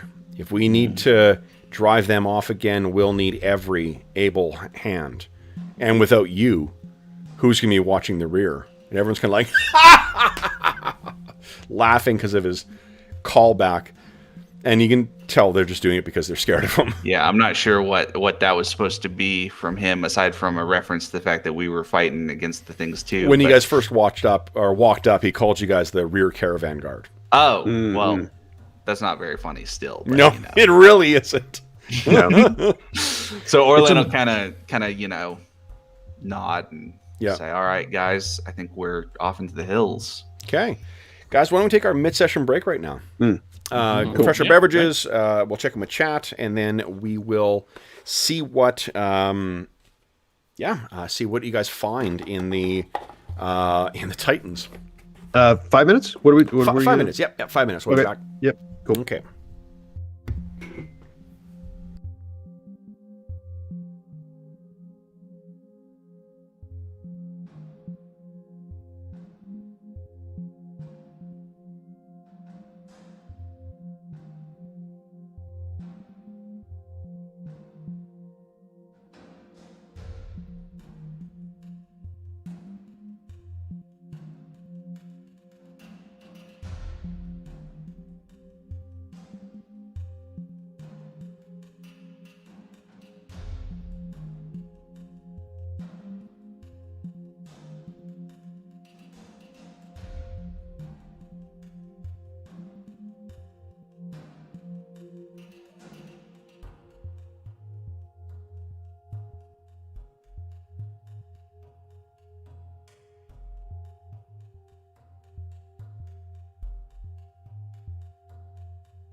All right. Let's check my chat here. Move my cards. Hello, everybody. Hope the weekend is off to a great start. Joe, what's going on? Symbaroum has an awesome setting. Totally agree, Joe. It's really cool stuff. Steve, what's going on? Trying to watch at 2 times speed, but it's not working. Sorry. Nice. Found out a year ago about... Yeah, I'm in a similar boat. When I dove into the game, I ended up picking up everything for it. And I am a sucker for those types of games that require you to dig in, where it's an intentional thing, like Symbaroum and Genesis and 3rd edition Shadowrun. All of those games, and BattleTech to a degree, they rewarded connecting the dots and diligent research and like reading through very carefully and picking out little bits and making inferences about the setting. All that stuff I love doing, and Symbaroum is very much that way. So it's a fun game to read, not only just to run. Brian, welcome to the weekend. Mark, hello, bonsoir. France, music is perfect. Thank you very much. Mithro, good evening. Hope life in the UK is doing well. Felipe, welcome. Hello from Brazil. Aspect, you foul. Most definitely. Nice. Crochet, what's going on? Excellent. Pandorfa, hello. Saturday Dungeon Musings is always my kind of game. Oh, thanks. That is very, very kind of you to say. Hope everybody joining. Wayne, what's going on? Hello. Awesome. Okay, and Loxosceles, welcome. Hello. And Max, hello as well. Yeah, Max. So Max made a comment. I wish that there was more material for sandbox play and less on the mega plot. That is one thing that is kind of, a thing with the game, is that you kind of have to either make up stuff yourself and be willing to go off of the mega plot, or you need to be aware of what the sort of mega plot is and go from there. There is a degree of sandboxing you can do, and there are tools in one of the adventures called Mother of Darkness. This sucker right here, the Mother of Darkness, has rules in it for sandboxing in the Davokar Forest, for randomly generating encounters and events and ruins and whatnot. So there are some good rules if you want to sandbox it that way. It augments the travel rules that are found in the core rulebook, but the core rulebook as it is does not have that kind of freedom to it. But anyway, all right, guys, we are back. So let's talk about. It's only early morning right now, so you guys are easily able to set out into the foothills here. All the art, I made an intentional choice as well, too, to only use art from the book. Because there is one of the cool things with Symbaroum is that they have a singular art style through all of their books. It means that if you don't like that art style, you're going to hate everything in it. But if you do like it, it means that it gives it a cohesive vision, which is pretty cool. It's pretty sweet art. It's pretty, I'm a fan. It's all subjective. I really love it as well, too, but I get why some people might not, might not be a fan. I think it's the same or a similar group of artists that are doing the One Ring 2nd edition art, because a lot of it looks similar. Yeah. Well, also Free League, so... Well, and the neat thing Free League is an association of other independent gaming companies. So Symbaroum started as a separate gaming company. I don't know if they joined with Free League or Free League was them joining with another group, but it was about 3 or 4 years. They talk about it in the Symbaroum core rulebook. 3 or 4 years into Symbaroum is when they came together and then started drawing on each other's resources. So each other's design sort of chops as well as each other's artists. So the games that are coming out from Free League now have the benefit of having had 2 different groups of independent developers who were working on their own things that then sort of shared ideas and resources and stuff. So definitely cool. But I'm with you, Sean. Like, I love it too. I think the art, pretty sweet. It gives it a very, very unique look and really helps get you the idea of the setting. And very professional, even if it's not one's personal taste. It's very absolutely. Like, there's nothing amateurish about this stuff. I think it's intended to look exactly how it looks, which is pretty great. All right, so then I've just noticed there's a preview on Drive Through RPG. Yeah, it's worth mentioning. Just Good call. Downloaded for later reading. Yeah, Nice. that plus the one on Davokar that says it's something like a peek into Davokar or something, and it's supposed to be an adventurer's letter written in character, which is pretty cool. It's That free. is awesome. It's a nice, yeah. One of my favorite supplements for it is it's Journey to the Temple of Exaltation. It's Nice. in-universe journal from a priest of Prios who was going along on this trip through Davos to find this place. It's Very cool. yeah, like just nothing but fluff, but it really helps give the spirit of the setting. So, Yep. guys, you have a stone that has gone missing. When so as we walk away from that meeting, when we're clearly out of earshot, Ansel will turn to Orlan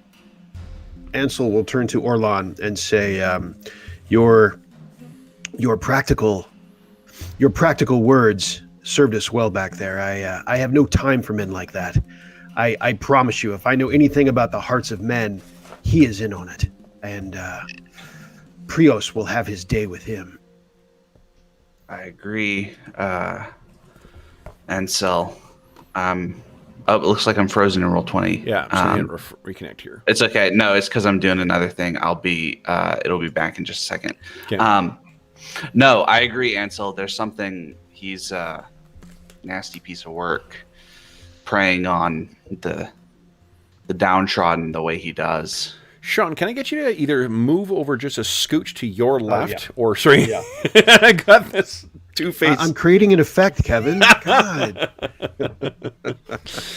All right. So then, guys, let's talk about how we're going to go about this. So the to track this feller, it will require a series of successful vigilant rolls. Now, one thing I want to look is I don't think that there is a mechanic for aiding another. Or at least I don't remember seeing one, but let me double check that. Player rules. Just because I can't remember offhand. Let's see. So I think what you need to do is pick one of you guys, and you will be making the check. So who wants to be the one doing the tracking? My vigilance only 9. Bartolome? What do you got for vigilant? I'm not as good. 7. Oh, the priest, perhaps. The priest is going to have And to the do some priest tracking. is pissed. So that attitude back there, he thought he was going to go in there and deliver some intelligence of the sun god, and that is just not the way that went. That's no time for that. Yep. So anyway, he's motivated right now. Nice. He can't really do anything about him. He can't at this time. He just really can't do anything about Argosto. So let's get that stone back and see where we are after that. Yeah. Okay, so then, would you kindly give us a vigilant check at -1, please? Success, love it. All right. Driven. So, what you guys find is that the tracks there are some pretty easily identifiable tracks around the tent. Someone was very careful not the tent, but where Bartolome was sleeping. They lead down to a small creek that is nearby, and then that seems to follow along the creek, so you're able to quite easily find that stuff. You also find that as you're making your way along, because of your success, you find that he seems to have left a small trap. Something that you would have, if you were just following along the trail, you would have going from one place and then kind of like a high thing stepping down. There was a concealed kind of like small, not pit trap, but something that would have been like punji sticks going up through your foot. Look here. This is no professional thief. Look at these footprints, and it's no spirit either. And it leads. Look at this. It leads into this shadowed area off this small ledge. Mm-hmm. A misstep would have caused any of us severe injury, especially for this environment. Mm-hmm. So, this takes you to about maybe like 11 o'clock. So it's a couple of hours of travel, but you are able to follow him. Would you kindly give me one more? Bless you, Mo. One more. I turned the mic off. No, I saw you. Emergency. No, I didn't want to sneeze loudly into this mic because he probably And right into the camera, too. It would have been sweet. Boom, the camera's gone. -1 again, Kevin? Yeah, yes, please. -1 again. Nice again. I'm all over this guy. I'm all over this. All right. man. So what you This find heathen. is making your way down into this. The trail seems to lead down after about another hour and a half. It leads down into this small is a valley between two of the hills, a low point, and it seems like there may have been a settlement here at one point, because you sort of are making your way out into a field, a small field that leads over, and there is a decrepit old windmill. Fortunately, this man walks heavy. Look at this. Through these thistles and through these brambles and right into this area right here. Look at the windmill rising above the shrubs. See? Yeah. Is he heading towards where is he going? Perhaps there's one of these hideouts associated with this windmill, this structure. We should check. Mm. And cautious, watch your feet. We've already passed one trap. Mm-hmm. Okay, I'm going to use the butt of my staff just to check the path ahead of me, just in case. Sure. If that helps. I mean, Anselm has been the one who's been leading the way because he can read. So I think then, Ansel, I need you to kindly give us a vigilant at -3 check, please.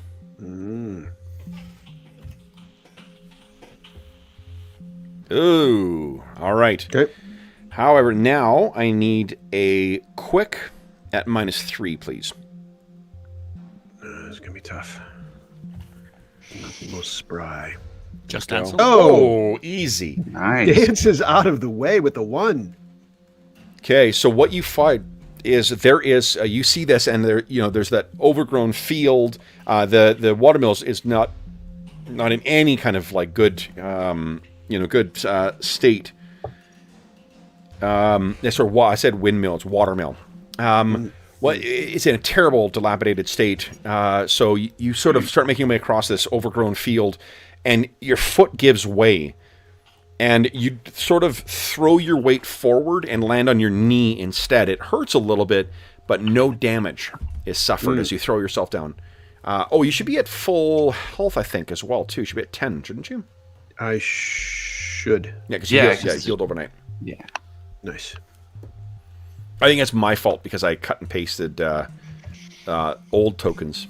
Madison? Oh, yeah. No worries. Yeah, All right. I adjusted my experience points as well. Nice. Oh, nice. Okay. All right. So you guys have, it appears that there's a more substantial trap, and what you see here is it's the kind of thing that if you'd fallen into this, it would have pushed spikes into your side, like into your legs. So it's like a leg trap. Nasty, nasty thing. And the sound is quite loud, and you can't help but kind of shout out a little bit. Well, So- he's not sneaky, but he does seem to be resourceful.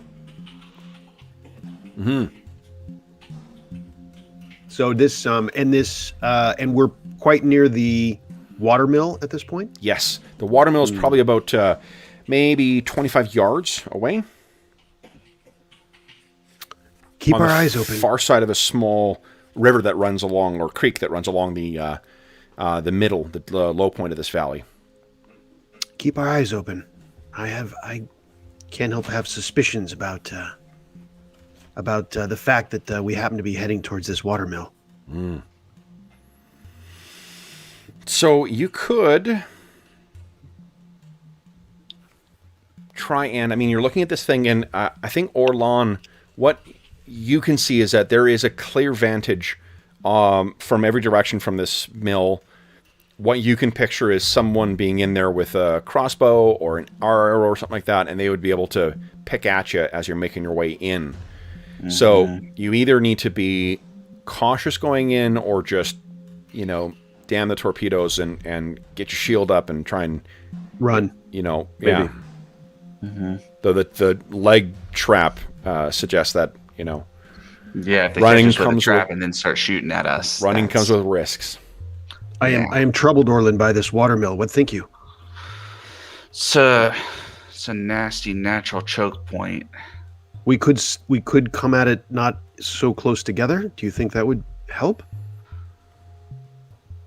What do you mean? Like different directions? Or is it, Kevin, is there cover? What's the cover like as we...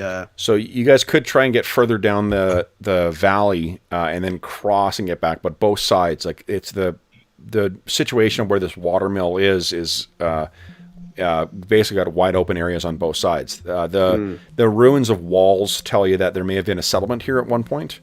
Mm-hmm. That has been long abandoned, but it hasn't overgrown in spite of the fields being abandoned and left fallow. So like an olive branch or a white flag thing that we could... I mean, they're bandits, so who knows if they would even care, but is there a way to signal, like, we want to talk, not fight? Yeah, I mean, you could. I mean, it just, walking out with, arms outstretched or whatnot, asking like for parley. Sure, yeah. You could try, yeah. Seems like that might be... I don't know, guys. Seems like that might be the thing. I know that's not great, and Bartolome, Well, the stories you've heard too, because of your great roll from beforehand, these fuckers do not mind murdering people and leaving them in the streets. Or in the ditches, right? Like that, you'll never find their body, especially this far off the path in the Titans. Yeah, way away. No way to know. Although it seems like if we start sneaking and get discovered, they're definitely gonna, if there's anybody there, they're definitely gonna start shooting. And the trap that I just sprung was pretty close, Kevin, to this? Close to the edge, actually. So maybe my exclamation, it's possible it got heard. Is that a possibility? Yeah, your exclamation, but also the snap of those two things hitting together is like, two... An alarm, maybe even. Those, like, I don't know if you guys did the same thing, but like in grade school, you'd have those shitty metal or wooden clackers you'd put together in music class. Mm-hmm. Like, we're out of recorders. How about you just be the block kid? All right. Right. That's the sound. All right. I don't know. I think maybe our best bet is to try to talk our way in, because it's a nasty, it's not going to be... I don't know. I'm not a very sneaky person, as you may be able to tell. Jingling in my chainmail and all that sort of stuff. So that would be my vote. But if you guys think the better way is to try to sneak up and figure something out, we can try that. I mean, with this sitting in an open field like that, I think that is a worthy suggestion. It's either that or quickness. And I will say I am probably the least quick among us, as I say the words. But in trying to run past any kind of... but of course we've hit traps, so I hate parleying with such people that there are downsides to each of our suggestions. And although we saw how effective the mention of a possible reward was to the caravan captain, it seems possible that we may be able to figure out something that would please these bandits. What are they going to... I mean, I guess I don't know. It's possible they don't know what they have, in which case we can... is it possible that they don't know what they have? Or do they definitely know? You guys didn't notice anything else being taken? So, and I don't think you asked around about whether anyone else had anything stolen, but we just asked about Ansel, when you asked around, you did not have anyone else mention that anything was stolen. Yeah.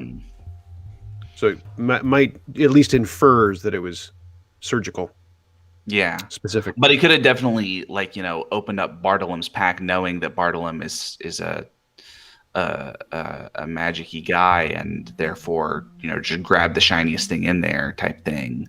Yeah. In which case, actual gold might be more valuable to them than Bartolom's artifact. I mean, I think there's still plenty of reason to use a carrot and stick here with your point, Orlan, that whether they think they know what they have or not, for an actual magic user to suggest to them that there are great dangers in mishandling such an item is an easy, I think, point to make.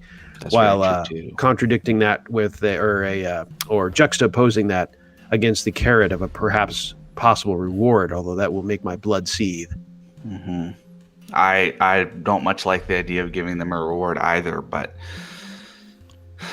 seems like if there's a way to end this, that they could hurt themselves, or actually if someone with evil intent to tune themselves to it, they could do bad things. Yeah, that's kind of what Ansel was. Yeah, give us Bartolom. Give us a. I'm trying to decide if it's resolute or cunning. Let's take a look at the description of the things in the game. Resolute seems to be like the way you're fueling a lot of your powers and such, but I don't know if that's.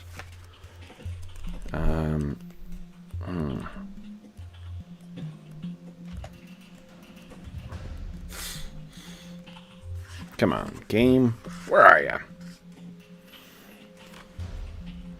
Abilities, here we go. For Pete's sake. For such a small game, it's very easy to get lost in the thing. There's so much setting material in it. Yeah. Mm-hmm. Yeah.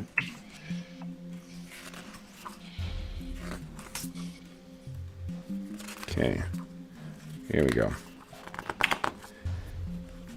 There is not an enormous amount of rules in it, though, which is kind of nice for a game like this that relies so heavily on setting. Mm-hmm. All right, so no, agreed. Agreed. Let's see.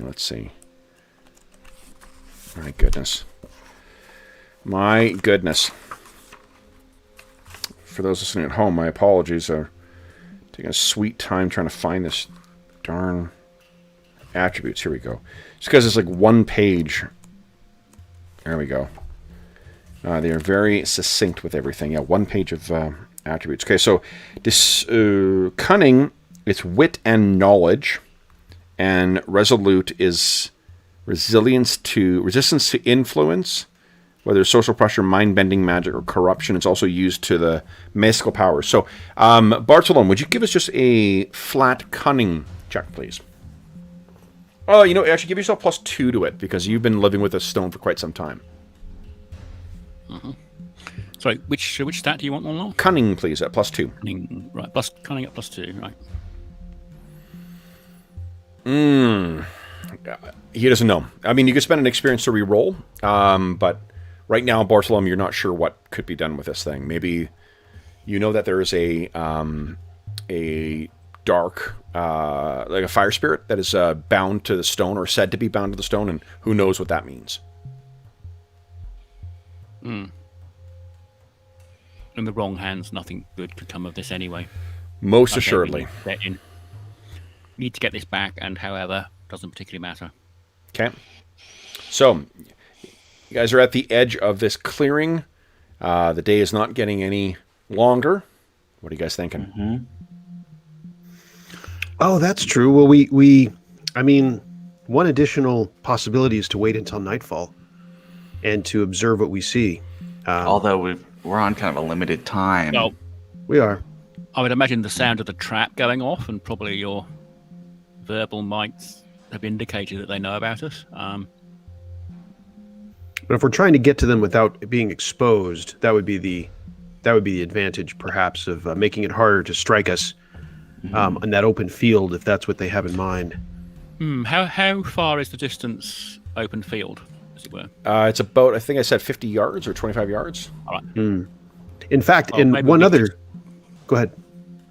I was going to say, why don't we just all approach from slightly different angles, and Well, indeed. I was thinking that originally too. I wouldn't mind getting you a little closer, Bartolome, in the darkness. Another possibility is you said you could possibly sense it if close enough. Sense it. Yes, maybe That we would be should wait nice. till it's dark. Maybe. It's a thought. Do we have any lamps or anything with us? Because I don't have any torches. And in this case, we might not even want any. I mean, we wouldn't be using any, as perhaps if you were going to be approaching. But I don't see. Do I have any? Firewood's as close as I get. I have flint and steel though. Flint and steel. Yeah. Make a lot of sparks real quick. That's right. Light some Campfire? leaves. I don't know. I kind of feel like the problem with waiting for nightfall is that if this is not where it is, then we're down a day and we have no idea how long. Right. Basically, the fresher the trail is, the easier it's going to be to follow as part of it too. That's true. Right. That's true. So I think we just walk out, hands up, hands away from our weapons, and just say, "Hey, look, we just want to talk." And we just, basically lie through our teeth that this is a powerful artifact that could very easily, nuke the whole place, or whatever the equivalent is for Symbaroum. And if they're thinking, if they've got a chance to get it back to a wizard, they would be stupid not to take it, basically. Okay. And what do we offer them? What if they say like what? What do you Not mean? dying. Like if the they reward. They say, well, this is going to be worthwhile. And they say, really? Like what? So Do I we have have anything ready? I have a single thaler and 5 shillings. I don't know how much money that is, but I don't think it's very much. Tis not. Well, I know roughly what a thaler's worth in real world. It's the root. Yeah, it's a gold dollar, coin, right? actually. So it's the biggest coin, but I only got A one of thaler them. is So. I think I have none. silver, I think. Oh, well. Ansel's not into money. Ansel's not into money. Bartolome, you carrying a treasure hoard underneath that robe? No, I think I've got 3. Do you have Right. anything that you might be able to trade? I've got 3 thaler and 9 shillings. So, Well, I think I could trade them their life and the rest of the life to spend it. Or Well, possibly but that's a a- aged sherry. Okay. so if you guys have like a net of like 5 or whatever tailors, 4 tailors, thalers yeah, and some shillings, Thalers. I think. 4 thalers. That's, it's Low, right? Yeah, you could buy a halberd or a pike with it. Mm-hmm. But So- yeah, not going to buy off a bunch of bandits with. You couldn't Or at even, least low chances. you anyway. couldn't even afford Low it. chance. That's not even enough to buy a sword. A bog standard arming sword. So, Alright. what do we? All of our approaches have severe limitations, and this one as well. I'm not sure. Well, I At guess least that it might means- get us I think- closer before they shoot at us with bows or crossbows. Well, or I think that that actually the idea to tell them that it's an unstable magical artifact or something like that, that Bartolome needs to do a ritual on it so that it doesn't cause horrific corruption or something like that. That might be the best, So that what are that they going plus to the know? money. That plus the money. No, no perhaps. money. Just No just money. Basically say, hey, we've got Yeah. this wizard here was carrying something very unstable, and for the good of this whole part of the what is it, the Titans, this mountains range. Yep. So this whole valley will end up full of the corrupting influence of the magic of the artifact if Bartolome can't start repairing the magic wards or something like that, and hope that gets them to say they don't want any part of it. Very good. Yep. And if it a couple of what if it fails? If they say I don't think so, what will we do? Then I guess I'll turn we- my back and sort of make magical gestures at them. And your sword. So we'll attack. In other words, then I we. think Yeah. I think that's We what just want to get Bartolome close is to saying. them and is see that- if they'll give it up. Very good. And of course, if they Or- just attack us, and if then- they don't have it, then I guess I don't know exactly what we do, Well, but we'll When I get a fight bit closer, them. I should know whether it's in the mill, I think. yeah, call out Bartolomeo. If you at the time. Do if we you sense it. share? Is there an equivalent of Latin versus Common in this? Like the language that we might share that they wouldn't know. I don't. I mean, effectively an upper class magical axe. You're high. You guys, if you're at, I don't think low. there's one that you would share if that's what you're asking. Yeah. But we could have like a code word or something. Yeah, that's right? true. That's Like something to come up Pumpernickel, in conversation. pumpernickel. Cheese whiz. Yep.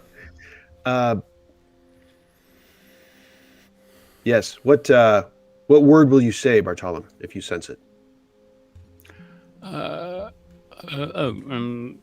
Something that sounds semi-magical. Well, what's the religious structure here? Is it polytheism? It's No, monotheistic. I'll have you know. Yeah. Ansel's the As expert far on as religion. as far as you know, sir. Yeah. It's a sun god. Oh, in that case, Prios, I of will course. say by. I'll say something like by. Sorry, what is the Price's Prios. name? Prios. By Price's name, it's cold in here. Okay. Okay. All right. If I detect it, If Yeah. you detect it, and if not, is there? no, it'll be the other way round. I think It's by cold in Prius, here it's by getting Price's warmer name. here. If I detect it, Okay. if I Okay. don't detect it and I'm close enough, I'll just say All it's right. the other way around. Okay. So say it's cold if it's not here, warm if it is here. Yeah. Awesome. Okay. That's the plan. Do you want to do the negotiations, Orlan, or Who's the best sort of negotiator? I believe I have the best. Ansel's cunning? actually, I have the best Or persuasion? persuasive. yeah. Well, if best persuasion leads then. Yeah, Ansel with 15 has a better persuasive than Oh, my yeah. 13. Well, I I've lost got my a good temper strong last time, when but I will. knock some heads together. But I lost my that temper seems last time, but I will do my best this Yeah. time to. when I keep can it always with step that. in if it seems like you need some help. We If can I always suddenly figure rush out. them, indeed. Yeah, if you with the- start with the- rushing at them, be assured I'm going to have my two-handed sword and be rushing too. So Very good. Okay. All right, we'll do so. yeah. So then, what happens as you guys approach here? Well, how are you doing this? All right. Well, I'm gonna keep my robes around my weapons, and with my hands out, and when we're all ready. Okay. Yeah. Hands out. So you guys begin Hand walking up. your way across this sun-dappled open area, a heather-filled kill box, as it were. Keeping close eyes on the thing. Do you say anything as you approach the small, dilapidated bridge that goes across? As we, you said it's about 50 yards of open space, Kevin? Yep. To get to a bridge, and you got to go across the bridge, and the watermill is on the far side of the river, like creeker. I say as we get 10 yards in, so we're 40 yards away from it. Look at you, assuming you get within 10 yards. Stop me at any time. Stop me at any time. I'll look to get 40 yards away. Is that successful? So we're 40 on yards the away? channel side or the actual river side, as it were. See what I mean? I have no We're idea still what that across the means. bridge. I don't know what We're, you're we're asking. across the Well, no, bridge. Though. The thing is like on the a- other side of the creek from you. Yeah. There's a small bridge you must cross in order to get to the watermill. If we make it 10 yards at that, my arm's already up. I will say without stopping, I will say, we wish to parley, and I will continue walking. Okay. We wish to parley. So you hear Ansel's voice carry out in the open field. There is no discernible response from within the tower. Keep walking, Okay. Yeah. and So I'll you repeat it periodically. Okay, so you get to the far side, or you get to the bridge, and as you cross the bridge, this is where you finally get an opportunity to see the door, or at least where the door once was. The door seems to have been smashed in.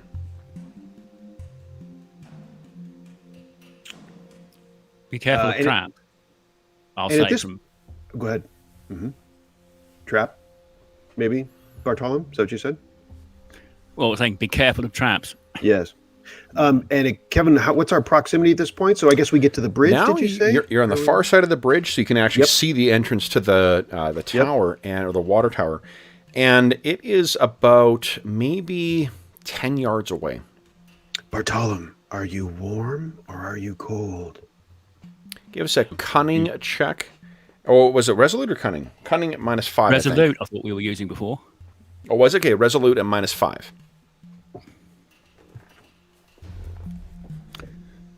Probably be less if I had actually.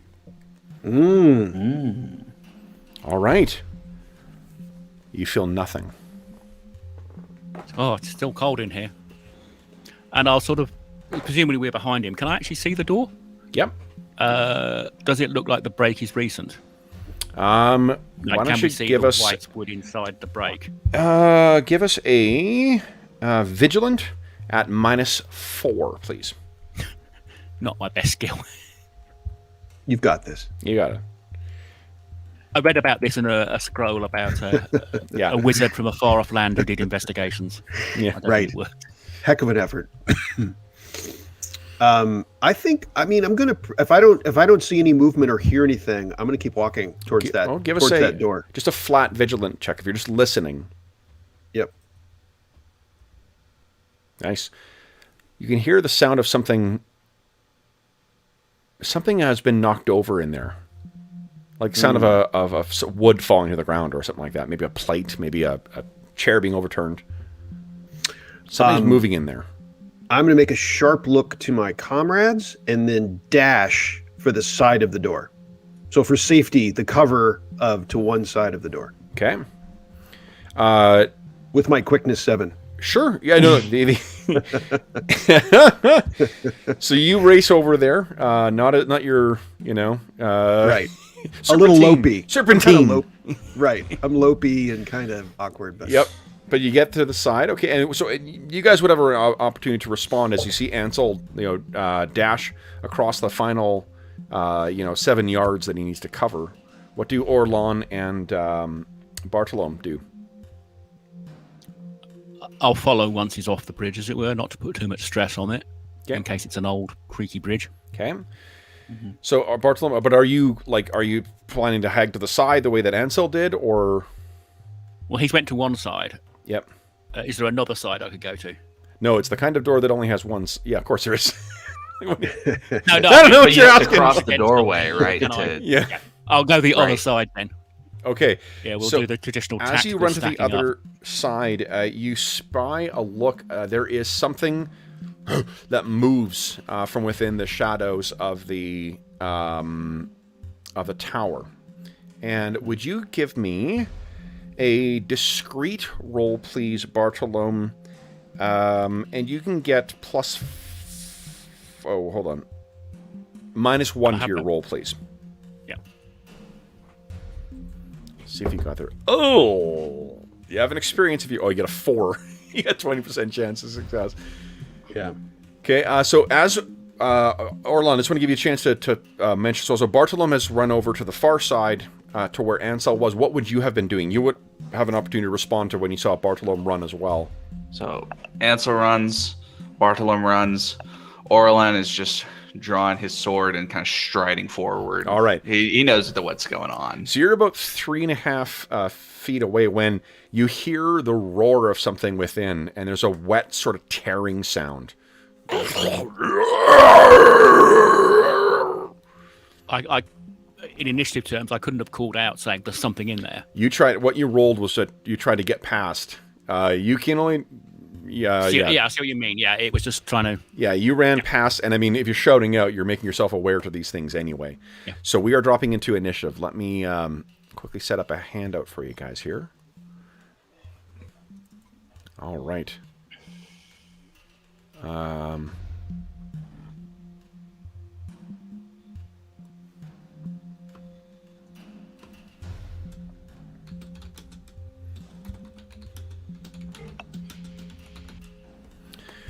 Alrighty, guys. So, as you... sorry, what is the quickness?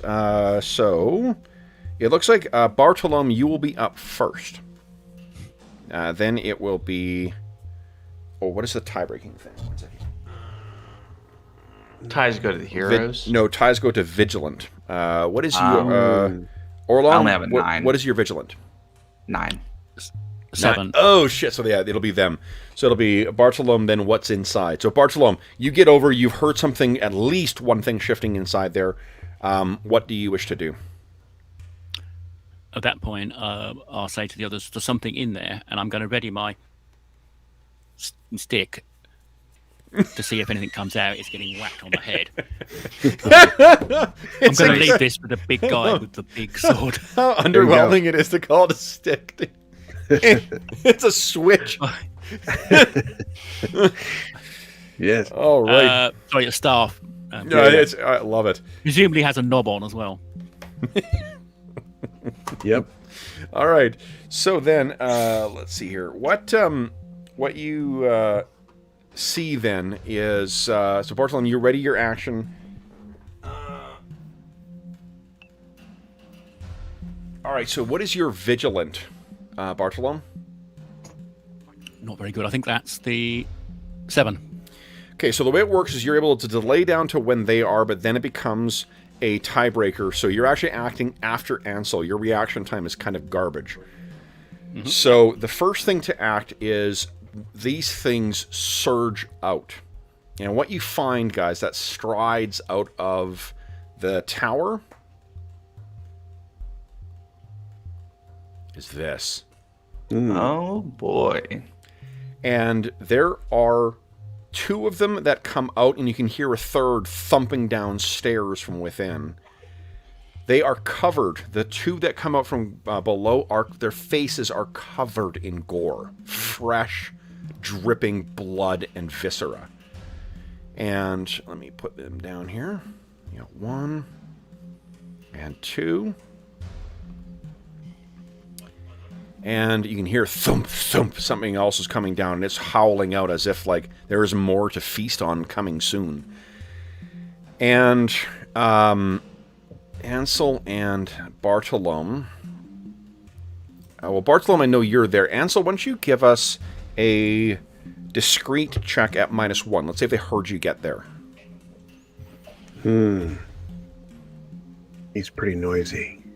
Oh. Nope, they did not know you were there. How about that? One of them is going to charge right at Orlon, and one of them is going to charge at, go and attack Bartolome. So, Ansel, I will let you make a free strike against this thing as it races past, and goes out to face this Ambrian knight. Okay. Okay. Yeah. So big the swing of the warhammer. Someone comes through the door. Defense is these things do carry shields as well too. And I have some other information for you, Bartolome, that you'll know in a moment here. But first, I need Orlon, or first Ansel. Go ahead and give us an attack. No modifier. He got by me. Oh, no, you hit. No, you got him. I hit. No, I hit. You tagged him. I saw the red. I thought it was bad. 3 damage. You know what? Let me set up a health bar for these guys. Yeah. Clipped him solidly as he. Nice. Yeah. It's a shame that you didn't think to use your thing. Your witch hammer. What do I have? Oh. Yep. Oh, I meant to. Did I not? You're not. No. Wait. No, it's all right. All of us have performance issues sometimes, so it's. I was going to put all these down here. All right. Oh, could I have done that at the same time? Is that that's a free action? Like one's a reaction, one's a free action. I don't know if you can stack a free action on top. So technically, I'm just being mean. Yeah. I'm just being a jerk. Kev, you're such a jerk. All right, so that is a hit though. So however, they are wearing fairly heavy armor. So this is the net result. Off of it. Gee. And it seems like pretty well forged armor. Then it's not well maintained. It is corroded and, not as effective as, say, Orlon's finely, oiled chain. But, yeah. All right, so then what I need to do is I need Orlon and Bartolome to give us a defense, and you get actually +1 to your defense roll. Nice. Yep. Oh, wasn't enough. But I negate 5. Okay, so give us a 1d4 roll, please. All right, you take 9 points of damage minus whatever your armor is. So 4 net. All right, that is a lot. Smashes this. Oh, This thing really hits, and then... Oh, wait, that's not correct. I typed in 4 instead of -4. Okay. Bartolome, so this thing steps out, and it swings that heavy, rusted sword, and you throw yourself back, and whack! It hacks into the side, and then it pulls it out. There's an evil glint of intelligence in those eyes. But it's not... It's a gruesome visage that catches your eye. It is the torn and desiccated tabard of the Ordo Magica that hangs around its shoulders. These would have been guardians of a powerful wizard. So then, the last one slumps down. Then we have, on the same action, Orlon. Mm-hmm. I wanna try to hit him. Okay. -2. It's got a shield on. -2. You want to spend XP? I'm gonna re-roll. Come on. Roll 20. God dang. Brutal. Roll 20 eats narrative meta currency for breakfast. And this thing is battering to the side. Then it is Bartolome. You had that ready to action. What are you doing? So effectively has one run out to fight Orlan. One is fighting Orlon, one is fighting you, and then there's another one that seems to have jumped down from within. Okay, in that case, I'm going to let him have it with a blast of brimstone. Okay. Right in the face. Please do. So, -2 to your, whatever it is, resolute, I think, roll.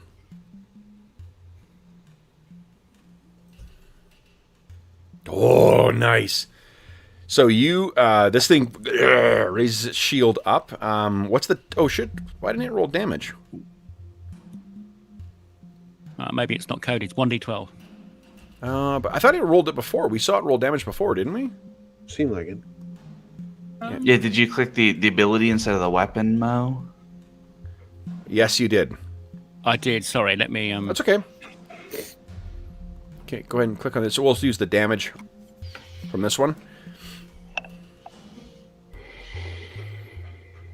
Okay, so at this thing, it has armor on it though, so you're catching over this thing, but it's just you're scouring, some of the remnants of desiccated clothing that's on it. Does not take a huge amount of damage. Does your brimstone? Hold on. Does brimstone cascade ignore armor? Wait, let's see here. Doesn't say in my description. I don't know if you've got a... No, it doesn't ignore armor. Okay. All right. So that was Bartolome. That was all sort of the ready to action around the same time. Anselm, what are you doing? Sorry, let me just do my... Oh, yeah, corruption. All right, Ansel, what are you doing? Ansel is now calling down with for Prios's wrath. Now, I know what you guys are asking here. Hey, Kev. Is this really all there is to the game mechanics? We're just rolling to hit and that's it? Guys, not at all. Flanking, if you flank someone, you get advantage against them. So you get +2 to hit. So if, say, Ansel was to come up behind this thing that was fighting Bartolome, you can definitely do that. And, that might, because it's in the doorway, right? So its buddy might not be able to get through. That's definitely the case. Okay. That would be pretty clever. I mean, Ansel is somewhat clever, and he's definitely going to take a blind side if he can. Okay. So you jump up behind. What are you planning on doing? Calling down for Prios's wrath, activating his witch hammer. Love it. Yep. In the name of Prios. Okay. That is 1d6 extra against undead, right? Yes. Yes, it is. Pretty awesome. So go ahead. What? Straight up? I'm not going to let it apply its shield because it's not aware of you. So you also get a +2, so it's a net of +2. Nice. Solid and that's hit. An additional D6 now, yeah, right? go ahead and roll D6 as well, yeah. Okay. Oh, come on, dice. Jeez. Prios is warming up. He's just paying attention. Yep. He's starting to pay attention. Okay, however, solid. Yeah. And this thing spins towards you. It is not happy. Neither is its ally within. All right, so that is the end of the first round. Second round, Bartolome, you're up first. Because you readied your action and put yourself down in the initiative order. What are you doing first? Well, I think I'm going to give it another blast. Does the blast affect... Do I get flanking for the cascade? You do... I think so, yeah, because it's got to split its defenses between two. Okay. Let's see here. Sorry, I forgot. Two What was the persons modifier we're using? flank an enemy both gain advantage, so it's +2. It's 2. Right, that might work a bit better. So that'll be a net of 0, because it's got a shield as well, sorry. too. Yeah. It's got a Sorry, shield that would and be it's got 6, shield I mean. mastery. So, all right, so that is a hit. 3 points of damage. Not great. Okay, so it's keeping its defenses up against this. That shield is getting in the way. You're just unleashing your things. Oh, man, the corruption's stacking up here. We're going to see some transformation with Bartolome soon, I think. All right, then Orlan has a lower vigilance than what these things do, so they're up next. This thing is going to, once again, just try and sink this sword into you, Bartolome. So give us a defense roll, please. At -2, right? -2, yep. No, -1. -1. No, sorry, hold on. No. Defense is at +1 for these guys. They're terrible to chance to hit. So defense for you, Bartolome, at +1, and then Orlan, same thing for you too, please. This thing is, go boy. All right, I negate 6 of it, so it's 1d4 plus a couple. 1d4 +7. 1d4 plus 7. Come on, low. Nice. There you go. 2 points of damage. That gets through the defenses. These things hit like a truck. And then I need defense from Bartolome, please, at +1. Mo? Oldies. So defense at +1. Nice! Yep, Bartolome's keeping himself at a distance. All right. Then, the one inside. It comes up and it's screaming, but you've sort of got... it's got cover, so I'm going to swing at you, Anselm, but I'm going to give you a cover bonus. So I think what I'll do is you're going to have a net of +4 to your defense.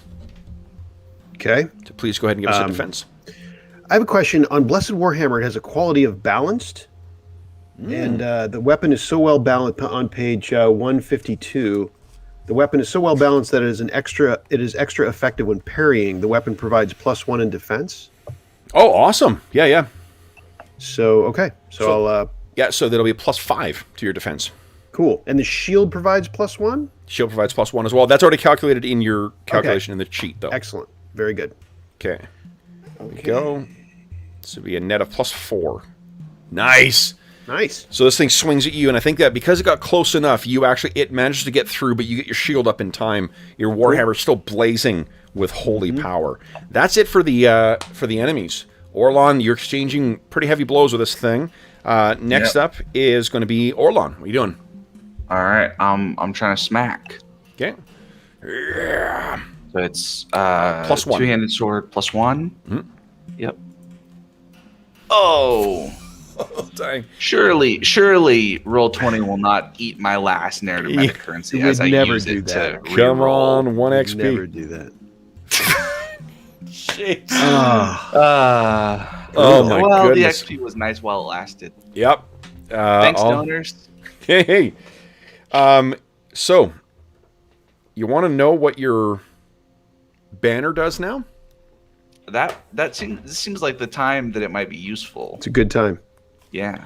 So you can feel having faced, because you're not quite at half yet, but you're definitely feeling this is like the Dark Lord's foes.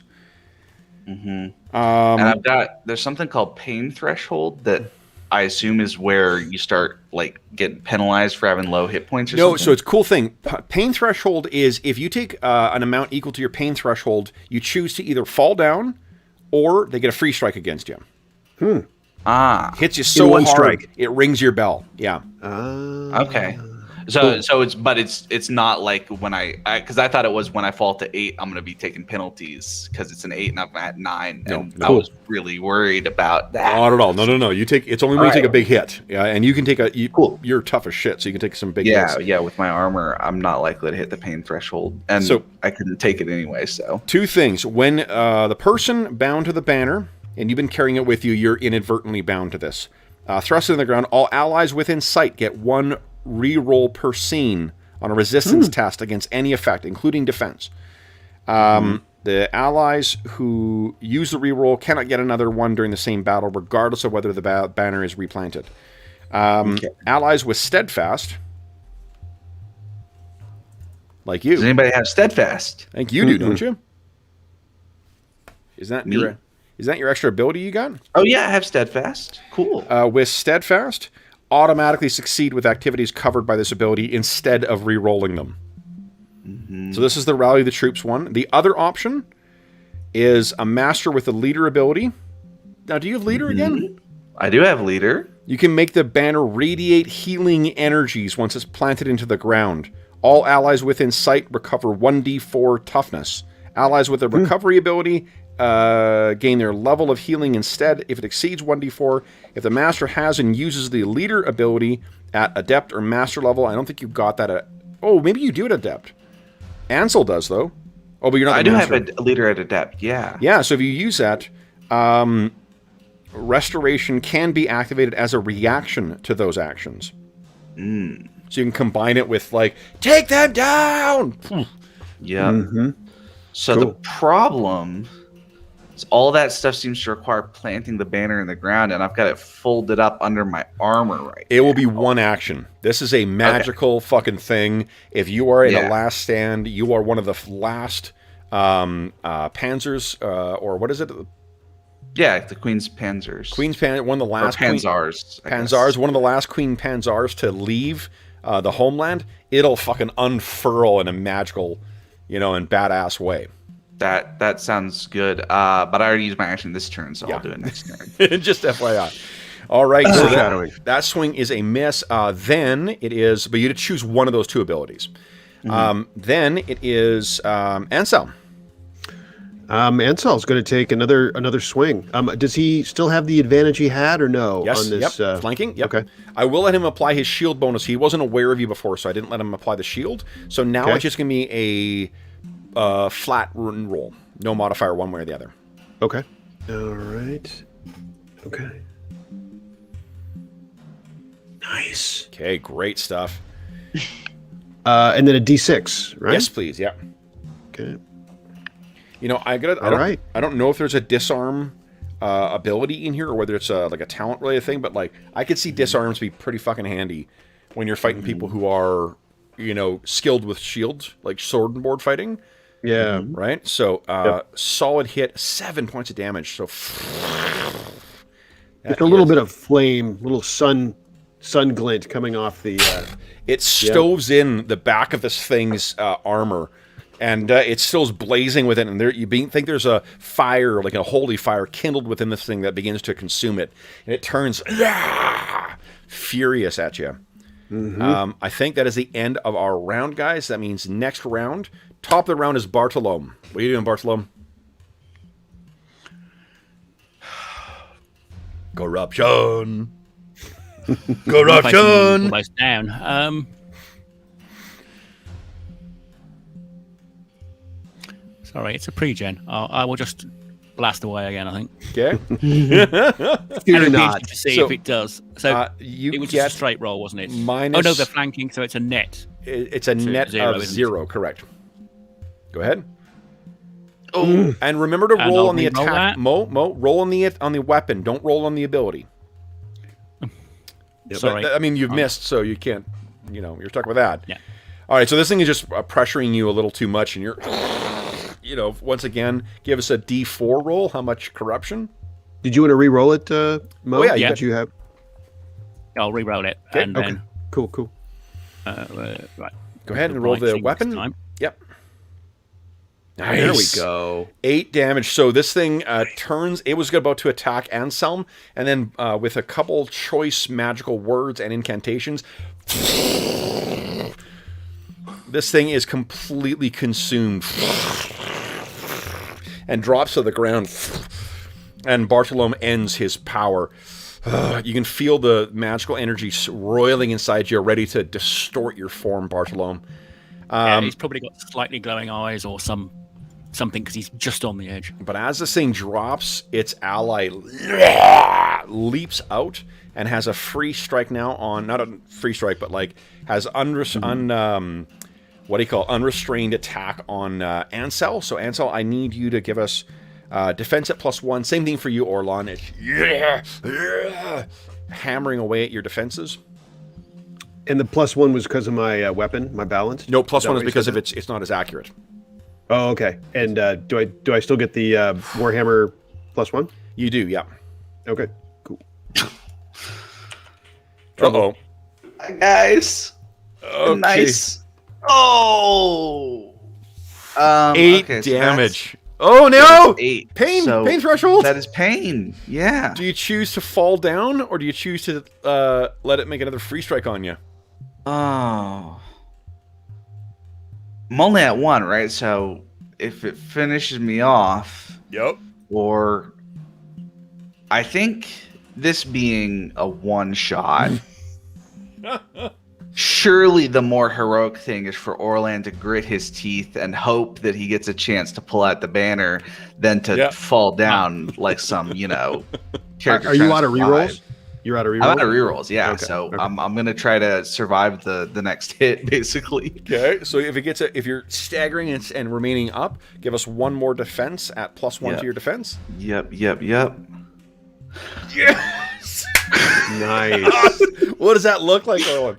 Oh, so Orlan is kind of bringing his sword around. He's going to try to, strike down at its head, and the thing kind of shoulder checks him, and he stumbles backwards, and it strikes him, and it comes up, and Orlan at the last second kind of parries it away, and he's sort of stumbling backwards, reaching down, trying to get under his chainmail to whip out that banner. Awesome. All right, now Ansel, you were hit as well. Give us a 1d4, 1d4 +7. Oh, that's as good as I can do. 8 points of damage, and you're go ahead and click on your robes, your ceremonial robes. Let's see how much it blocks. My robes. Okay. Nice. I mean, that's about as good as I could. That's about as good as you can get, Yep. yeah. So 5 points of damage you take. As Okay. this sword.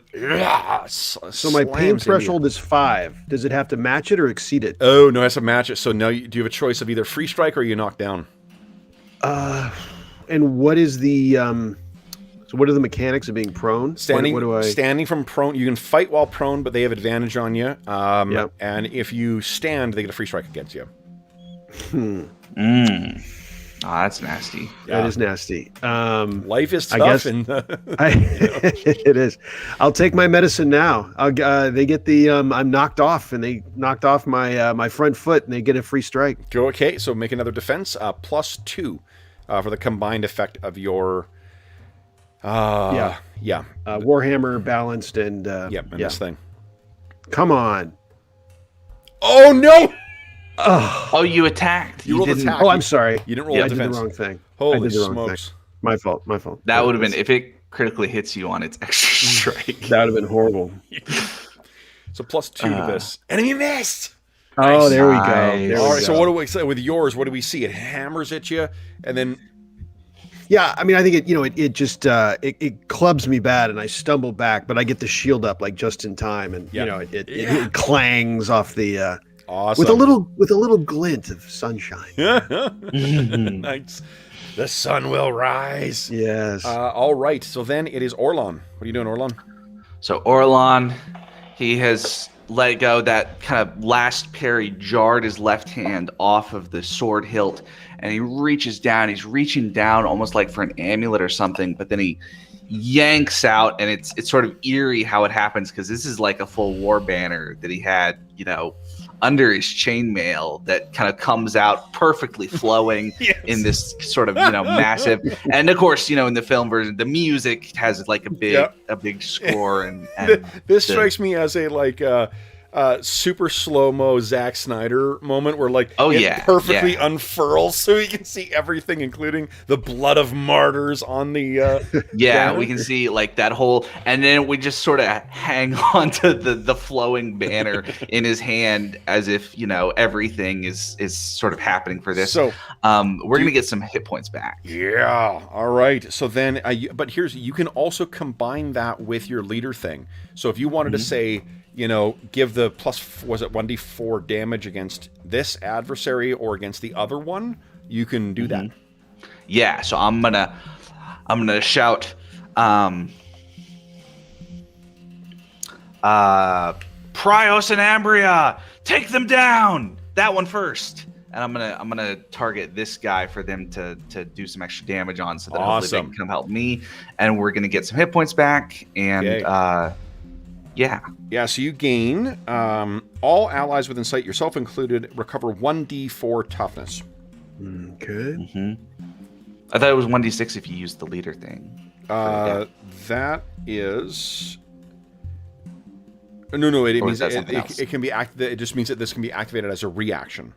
Oh, okay. Yeah. Well then, yeah. So you do both things at once. Nice. So 3 toughness back for Ansel. That's big. 3 back for Nice. Orlan. Getting a little back. Awesome. All right. All right, that's my turn. And then it is Ansel. What are you doing? Ansel is, usually, he feels like he's the one calling on Prios and, holy fire, but now he sees that banner and he just, he's just in kind of infused, and with a scream of Prios tries to bury it in this unholy thing's side. Nice. So defense is because you're it's fighting in the doorway, so you're not really getting flanking. Sure. Yep. Okay. Yeah. So no modifier? -2. Okay. For its shield. Okay. Come on. Nice. There we go. Very nice. And a D6, right? 1d4. A D4 for my thing. D6 for yours also, D6 right? for mine. D6. Right? That's So 1d6 and 1d4? Yes. Okay. Here comes the D6. Here comes the D4. Okay, so another 6 damage. Yeah. All right. You get through this thing's defenses and hammer it. Unfortunately, its undead nature means it is immune to pain. So it takes the hit. Yeah. This thing's face is free of gore, so it means it is hungry still. Then it is... that is the end of round, which means... Bartolome, you are up first. What are you doing?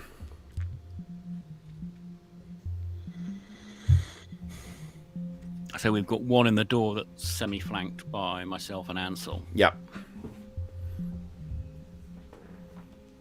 Let me read flanking too, because if there's a generous way. Is there a way I could try and trip it by effectively putting my staff between its legs and trying to... I'm not sure what the rules for combat are, or... So it would be an attack with your staff, but I think I'd give minus a net of -5 to it. I think I'll just try and hit him with the staff then, and just... Okay, so then a minus... And I'm reading flanking. Really, flanking is just basically, it seems like if 2 of you are on there, you don't need to be on either side. It doesn't need to be a backstab, so I will give you a +2. Kind of an outnumbering thing. Yeah, so exactly. Yeah, like ganging up in Savage Worlds. That's totally. A net 0 then. Yes, that's right. Because it's got a shield. That's right, yeah. Critically missed. Okay. Holy shit. So you swing, and I think that the ringing of the shield off of its, or the staff off its shield, it numbs your hands and you drop your staff to the ground. Oh, No. Then it is these things. All right. So Orlan, this thing its eyes, and like one of them is still actually, it's sickening yellow, and it's the blue that was in the eye has become an awful green, but it's still there, and it kind of narrows, and the other eye is long gone. It brings its sword back and brings it down on you. Defense at +1, please. Oh, nicely done. Nice. All right. I wasn't even worried. Yep. And then this one, I think with you being disarmed, it's going to try and... no, it hates you, Ansel. You're the one who's burning with the range. So go ahead, and you do have advantage. So I'll give you a net of +4 to your defense. Okay. Okay. Come on. Enemy missed. All right. Very nice. Nice. So it tries to get at you. Then it is Orlan. All right. -2 to the attack. Okay. All right. There you go. Little bit. Working away. All right. And you stagger it back. We got him right where we want him, boys. And I've got the banner sort of like wrapped around my left hand on the sword, so every time I swing, it kind of flutters out again. And magically, it doesn't ever get in the way of your face. Exactly. Right. It doesn't wrap around your face. The wind's just right now. It's just perfect. All right. It's almost as if it was never there and was just added in CG afterwards. But, Yeah. Then it is that was Bartolome's action. Anselm. Taking another big crack. Warhammer kind of sending off sparks at this point. 0 modifier. Go ahead. Okay. Oh. Swing and a miss. Yep. All right. Lands into the Ansel, you ground got- as it steps back. Alrighty. That XP surely is burning a hole in your pocket. Oh, that's true. I'll do a reroll. Yeah. That's a good mention. Yep. All right. Come on. Oh. Jeez. Sweeping up. All right, so then it is, let's see here. Bartolome, you are up next. What are you doing? Remember that if you exceed your corruption threshold, it means you get temporary changes, not permanent. Okay. Well, in that case, from the ground, he's just going to blast him in the face. All right. Go ahead. Remember to use the right thing. Okay. And Good. So net of 0. Because it's got a shield, but you are flanking it. Actually, I'll re-roll that. flanking may only benefit you for melee attacks. anyway, that would have missed anyway. No, that would have been a hit. Or it's anything. They don't restrict it to that. They're in favor of you being a badass. Do you want to spend your last point of XP? Please do. There we go. Solid hit. Look at that damage. 12 damage. Now you also get to roll a 1d4 and add it to it because of Nice. Orlan's. Oh, he's once again. Wow. You burst out and just consume this thing completely. And only one. You're at the threshold, not Wow. over. Pretty Max awesome. min. Yep. All You right. can imagine his eyes are really glowing now, and his skin starts to tingle. Yeah. Oh, definitely. Yeah. Okay, so then it is this thing's turn. Orlan. It is trying to redouble its efforts. Swings a couple feints at you and then tries to bring that sword down. So close. Man, I'm getting real lucky. Yes. Whoa. All right, then it is Orlan's turn. What are you doing, Orlan? All right. So for leader, says the character can nominate a creature or object. All allows you to attack the target to inflict 1d4 additional damage. Changing the target requires a new active action from the leader. Will it be in effect if I go down? Yes. Is Oh what yeah, I'm yeah. wondering. Because they've been affected. Okay. Yep. Well, then I will sort of turn around as I parry the blow, and I'll shout, "Now this one, take him down, boys!" Nice. And I'm putting my leader thing on him You instead got of it. attacking. He is marked. All right. Then it is Ansel. So you see Bartolome's magic once again burns this one to the ground. You hear Orlan saying, and looking over, you don't need to, you don't need to do a closer inspection to see blood is sort of like across his lips. He's looking a little banged up right now. Ansel runs in and with a mighty swing. Okay. Yeah. Let's see, any modifier. So the net modifier is he is going to be aware of you, so he's going to get a shield bonus, but you get +2 for flanking, so it's 0. Okay. Nice. There we go. And a D6? Plus right, 1d4 and 1d6. All right. Come on. Make them count. 3 and 6, 3. that's 12 in total. Nice. Look at this, guys. Nice crack. So, Man, if only he could feel pain. If only he could feel pain. So you come in and what you see is as it collapses in the back of his armor, and there's ribs that split out through desiccated and rotten flesh in the front. And once again, you see that fire is sort of kindled inside of it, and it turns to you. It's not happy with you, Ansel. Your Warhammer's still flaring off sparks. Then it is Bartolome's turn. Bartolome, what are you doing?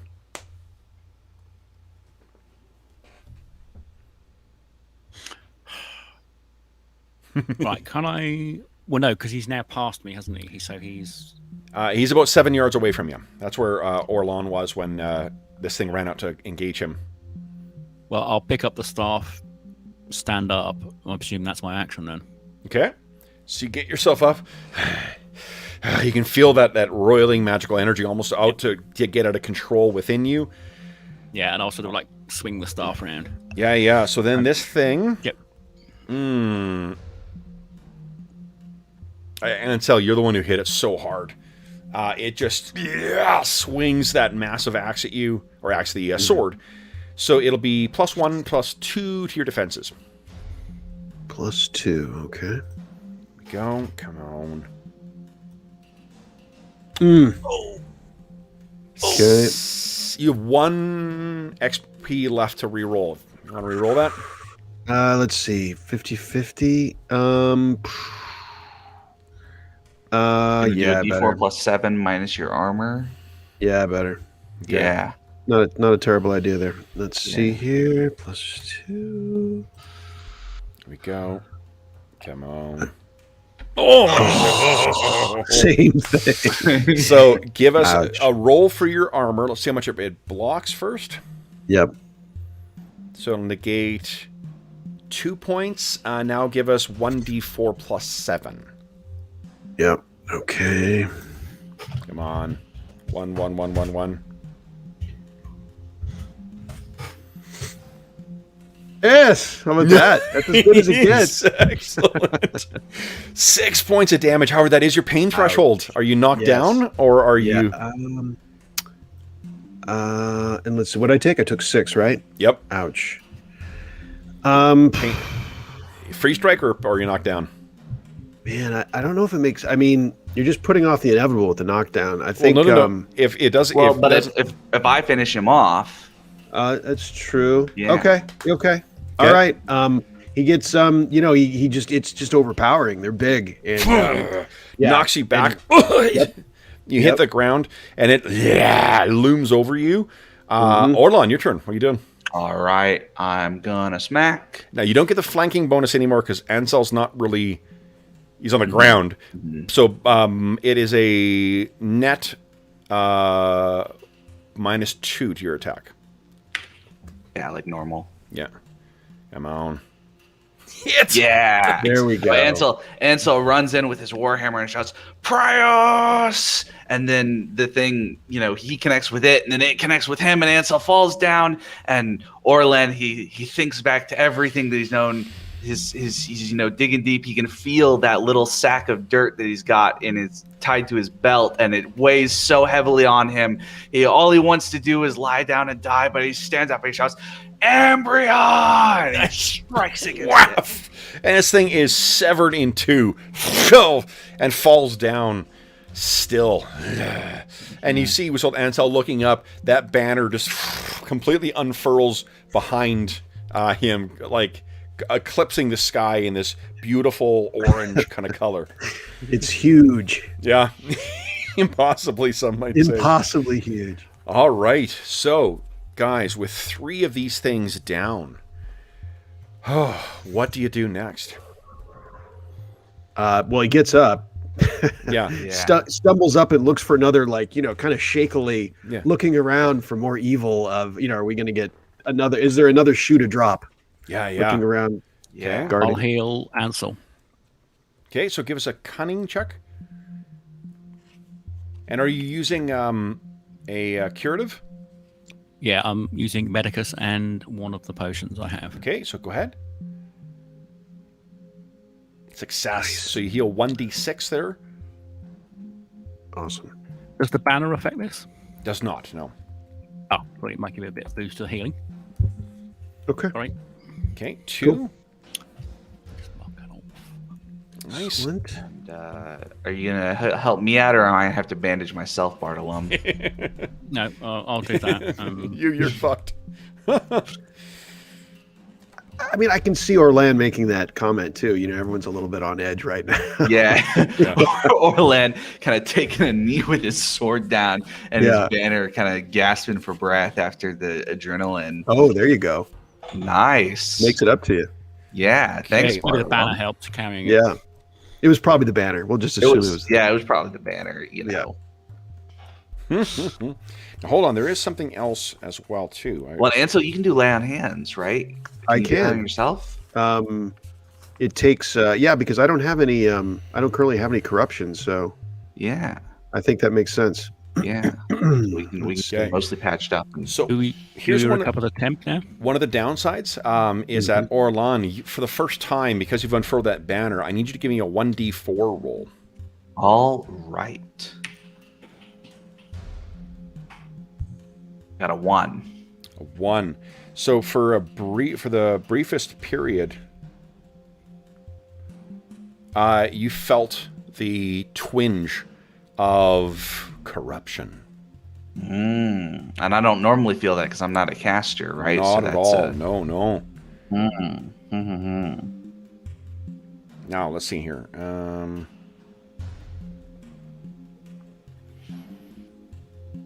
Okay, now hold on. I think it is. Guys, I'm thinking this thing might not be like made holy by the martyrs or something, because there's some weird that happened when I pulled it out. Yeah, temporary. Binding oneself to an artifact is either 1 experience point or 1 corruption permanently. 1 corruption permanent. Well, I guess I got to take it because I got no more XP. Yeah, you could have, what do you call it? You'd be getting XP at the end of the session. I would have let you spend that. Yeah, I'm not going to trick you to be like, haha, now you got this. I don't know. Nasty old dungeon masters. We know how they are. Most definitely. You're going to try and get some healing done here, Anselm? Yes, I am. Okay. Let me see if there's any consequence for failing that roll. I mean, I assume there's corruption. You gain corruption. That's right. Yeah, 1d4. And how does everyone else look as I look around the band? Good. I mean, not 100%, but like 66%. Yeah. Okay. You guys can see each other's health. And Bartolome Good point. is Good point. wicked, Good point. wicked ready. He's about to pop off. Right. I'm going to heal myself. Okay. I'm down 60%. Let's see. So you drop to your knees and begin, praying, muttering a prayer to. making sun gestures, and Yeah. I don't think there's a modifier, right? Just straight up resolute. Straight resolute. Yeah. Oh, 1d4 corruption. Yes. well, that 1 XP, Ansel. Surely. I don't. Oh, did I get an? I mean, I thought I spent that. Yeah, he used Oh. it. Didn't take it off. Is all. Did he? Yeah, I thought I did. I don't know what happened there. Oh, I meant to. never mind. I Yeah. guess you just have to suffer. Yes. I get the D4. A little known fact: Orlan is Buddhist. Okay, three corruption. Prios found me wanting. Okay, you can try again if you like. It's more corruption. One more time. Okay. One more. Prios, hear me.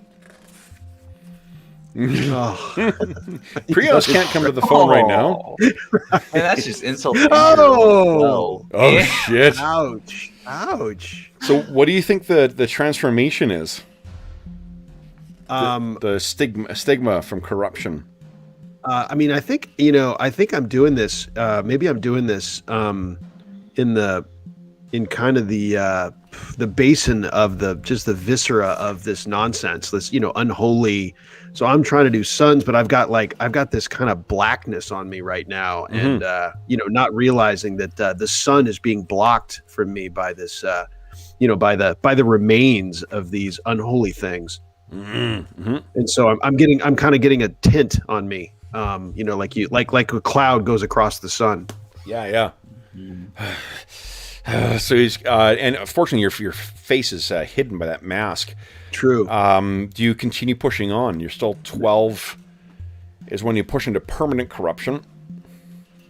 No, he's gonna take the message and stumble up and Okay, so I'm fine. I'm wobble, fine. Get to your feet. Oh, Yeah.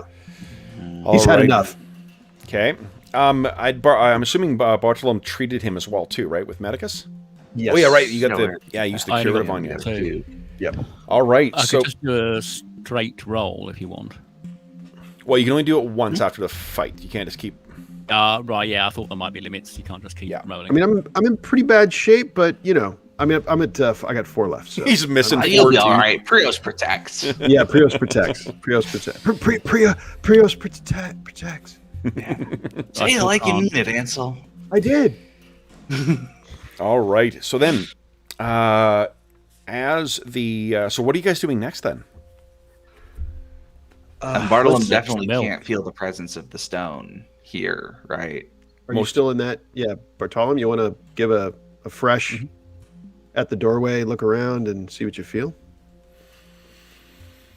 So it would be at -5, so it's 10. That's still a success. If it's here, he can't feel it still. There's that cold sickness, and you can't help but look down. The one that was not charred away by your magic is the one that Orlon cut down, and it clearly has effectively like the tabard of what would be like a protector or bodyguard for a powerful Ordo Magica wizard. Would I recognize any of the heraldry? Would I possibly know the name? Give us a cunning check.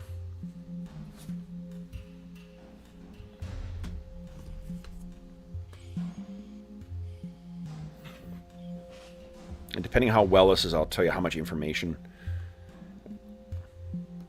No modifier. Nice. So this definitely is contemporary. This is not far off. This is in the last decade's worth of time. And I think you also can tell that this is from a relatively... These people would not be assigned to someone who's a rank and file wizard. This is someone who's powerful.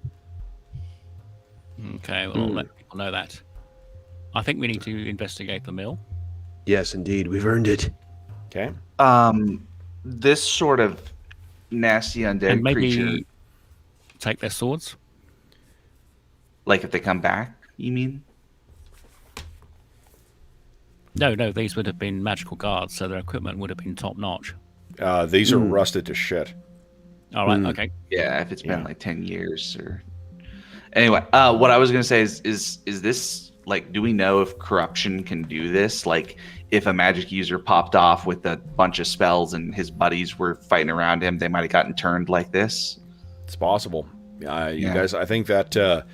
I guess I'll ask Bartolome. He's the one who would know. Yeah. Now, you got beast lore, right? Mo? Yes, I have. That Okay. applies. Let's just see if it only applies to beasts. It says monsters, so... Oh, nice. Okay, so then that's, yeah. Any modifier? Yeah, give us a... No, just a flat... what is it? Kind of... Oh, nice. Yeah, so what...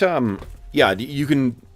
These things are things that were, like, died and rose from the dead. This is an unfortunately common thing in the... that it afflicts the world now. Certainly if a wizard died, the lack of other I think with like Bartolomo could use cunning to try and figure out whether like how these things died originally. There's only one left that it wasn't scorched, but that may be able to tell you if these things died protecting a wizard and then happened to be raised, or whether they died through magical means, which might not leave, obvious markings on it. Mm-hmm. Okay. Try that. Yeah, let's try that. Okay. Mm-hmm. There's no apart from the all the wounds that you can identify on this thing are things that either Ansel or Orlon inflicted on this. There's no obvious cause of death for this corpse. Mm-hmm. Which means these things could have died at the hands of a mage. Mm. Should we investigate the structure? I suppose one last question for Bartolome, because, I mean, this would be something I think you'd be, with a roll that good with cunning. Is it a coincidence that these things are here, where the path of the Sunstone intersects? Mm-hmm.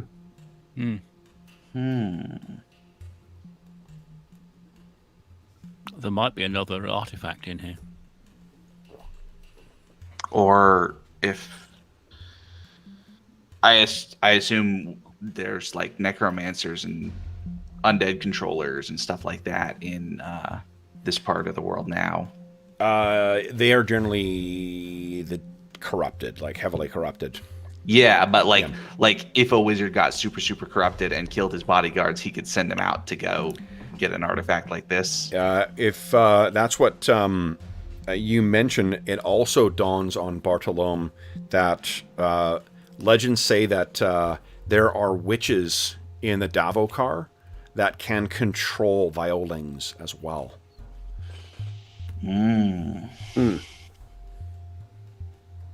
Boy, this day just keeps getting better and better. Mm-hmm.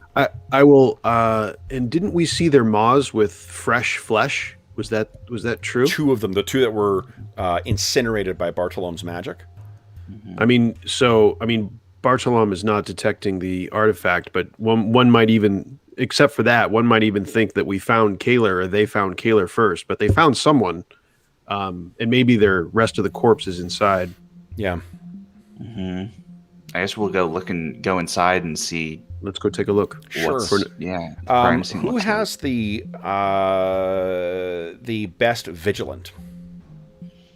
I am I think it's Ansel at 10, right? Because Bartolome's 7 and Orland's 9. Okay. Yeah, so go ahead and give us a vigilant check, Ansel. No modifiers. Nice.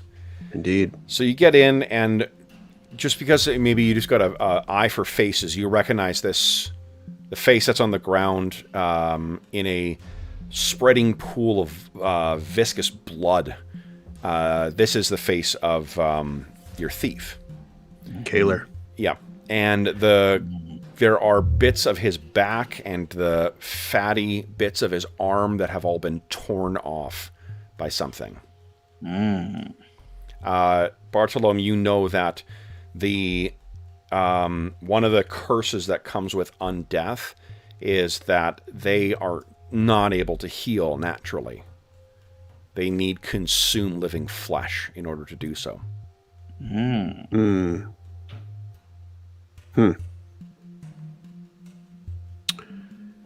So where does the stone? I guess we have to ask ourselves at this point, since this is the thief. I guess, Ansel, you want to check if there are any tracks separate tracks leading away from here? Maybe. Indeed. If one of them grabbed something from Calor and the rest of them ate him, basically. Yes, I'll do that, and maybe if it would do any good, you want to turn this place upside down. Anything that might be. Yeah, go through and start, ransacking the place, try to see if there's any chance that we're missing something useful. So give us once again a vigilant check there, Ansel, and actually this time you're going to get a +2. Okay. Staying hot. So you look down, and I mean, like, one of the things with these heavily armored they, soldiers or whatever. These are about as subtle as what Orlan is. So finding their tracks is quite easy. And it appears that their tracks lead further west, deeper into the Titans. And there are tracks coming from there, and there are tracks going back as well. Is any... do I have any notion really of... well? There was probably a total of about between 6 and 8. Going west. Coming here, the total group was 6 or 8, and there's some that went west. Gotcha. Is there any indication which are fresher? With a roll that good, sure. Yeah, you can tell the ones heading west are more fresh. Yeah, as we would expect. Someone that took the stone. I think I see it here. These are no invisible thieves here either. They're about as good as Kaler, and their prints are deeper. They're heading west into the Titans. Deeper. They came from there and they're heading back, and they presumably have Bartolom's stone. If we go through the mill, do we find anything useful clue-wise? Or yeah, give me a second here. You will find what the evidence suggests is that the mill is a sporadically used hideout for thieves and robbers. Yeah, makes sense. That seems like what we thought. What you find in here are there is about 10 shillings, 4 tailor, some rotted food, and then a small, about a week's worth of trail rations. Double our money and trail rations. Oh boy. On Kaler as well too, you can find there's a leather cuirass. There is a crossbow, a dagger, and that's it. Do 12 bolts for the quiver in a quiver. All right, quiver with 12 bolts, crossbow. Is the crossbow, I guess, like, is it cocked? What I'm trying to figure out is if Kaler might have shot at one of these things as it was coming up. If it's no, still ready here. It's sort of sitting, like, leaning against the side. Yeah. Okay.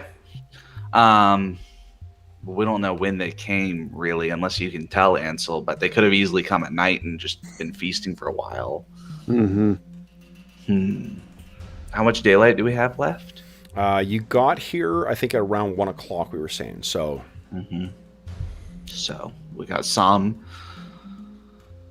I do not really want to face another 3 or 4 of these things outside of the radiant light of law and the sun.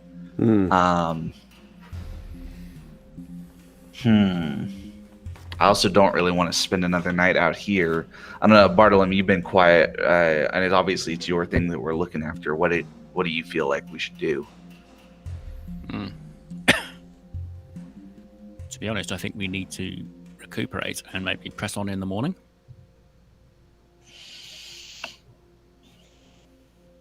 I think there's some truth to that. I don't know. Because we're going to have to camp when the light stops in 3 or 4 hours. I assume we've spent at least an hour searching and chatting and stuff. So it's like 2:30, 3 o'clock even. Although, if who would have sent things...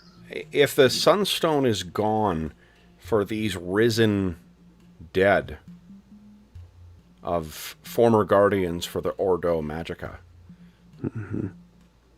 what does that mean? It's a hell of a coincidence if these things happen to stumble across this bandit hiding point where only one bandit was making use of it. And it just so happened they came across a powerful artifact. Well, maybe of the Ordo. thief had been employed by someone else. Yes. Who had control of these and sent to take care of the object and maybe not pay him. Well, or we know that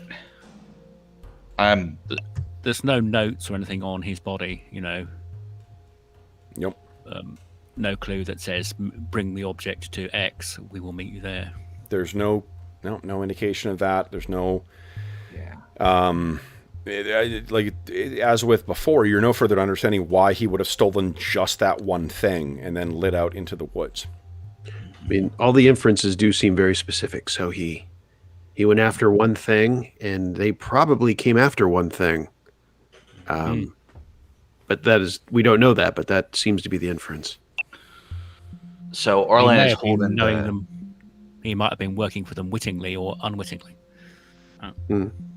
One thing that you think of Ansel is the way that the other mule driver described him too. Like, he mentioned bragging about having stolen and stuff like that from these people, right? Mm-hmm.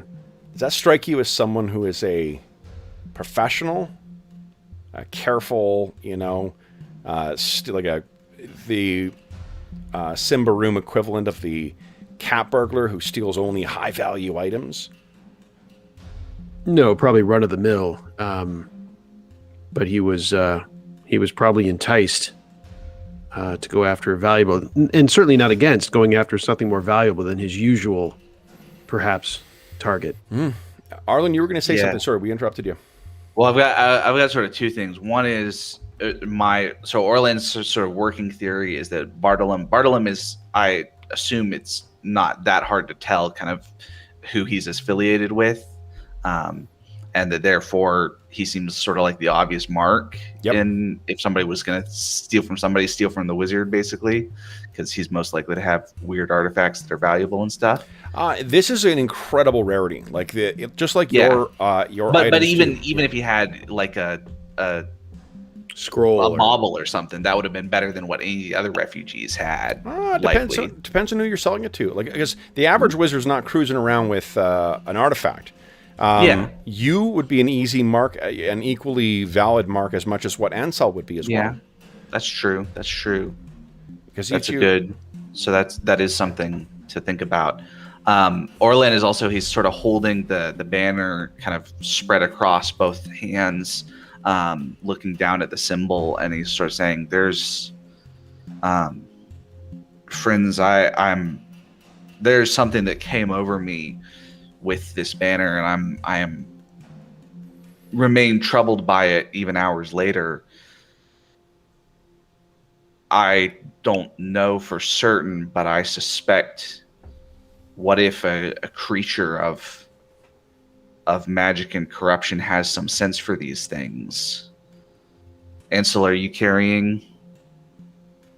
We've all sort of shown our hand. Bartolom has his missing sunstone. I've got this banner. Ansel, is there something that you might have that would be drawn into this? And you don't have to tell me the truth. You can lie about what you've got. But Orlan is basically he's going to suggest that not only was Bartolom sort of a mark, but we are now marks because we're going to go deeper into the wilderness, bringing these sort of super precious artifacts. Do you want to hear what your artifact does, Sean, before we call it a session? Yeah. 2 different things it can do. One is Rhythm of the Heart, and the other one is Undo. Rhythm of the Heart, the bright power of the artifact is harmful to corrupted creatures. The power takes 3 strikes at the gong to activate, so 3 active actions, and affects everyone within earshot. Anyone with a permanent corruption must roll over their permanent corruption on a 1d20. On failure, the creature takes its permanent corruption in damage to its toughness. Master of the Gong is affected as well, as are her allies. Thoroughly corrupted creatures flee instead and cannot return to the location for 1 month. If they cannot escape, they are destroyed in a cascade of light. So that is the first one, Rhythm of the Heart. The second one, Undo. In the hands of a master with the Theurgy ability, the power of the gong can annihilate a thing or creature within earshot. The master picks a target and strikes 5 times on the gong, 5 active actions. Inanimate objects are immediately destroyed, up to the size of gates, pillars, and bridges. Larger objects are damaged but not destroyed. A wall does not collapse, but a wide breach is opened in it. Artifacts are immune to this power. Creatures must roll over their permanent corruption on a 1d20 or be annihilated. On success, they take their permanent corruption in damage to its toughness unless they choose to run. In that case, they can never return to the location again. If the target is a thoroughly corrupted creature, it is annihilated at the sound of the 5th strike. If it is quick enough to escape out of earshot, the creature survives. With each strike, the master takes her permanent corruption in damage to toughness, meaning 5 times her permanent corruption to activate the power. That's pretty wicked. Mm-hmm. So, as Ansel is deciding how to respond about his gong, as Orlan is trying to see measure what resources he has, and as Bartolome continues to keenly feel the absence of the Sunstone, we bring our session to a close. So, guys, thank you so much for joining me. So for those first listening at home, thank you so much for joining us for this Symbaroum charity one-shot. Like I said, for the outset of this session, this is the first time for all of us running and playing Symbaroum. I have some thoughts, but what did you guys think? It was fun. Yeah, it was a good taste, I thought. Yeah, it was good. For me, the world is much more a selling point than the system, to be honest, which is not too surprising. As light as the system is, I kind of expected to feel like that going in. Yeah. But the kind of interesting, especially with all of the kind of ancient empire and the corruption and the artifacts and all this kind of interesting sort of lore to dive into, that to me is really interesting. The actual system, roll a d20 under your relevant stat modified by an opponent's stat, sometimes it's like it's all right, but it's kind of it's not like it doesn't feel like it's so fast that I would say this is perfect for quick play, and it doesn't feel like it's as detailed as I might like, especially compared to like with we played Savage Worlds earlier today, and it is a system with sort of more meat on its bones, but that run just as fast once you get it going. So that's sort of my thoughts. Yeah. Yeah. What do you guys, Sean, Mo? What did you guys think of the game? Yeah, I think again it's the sort of world building and the sort of more Scandinavian noir type feel. This isn't flashy Pathfinder, Starfinder type world with lots of neon. This is all grimdark.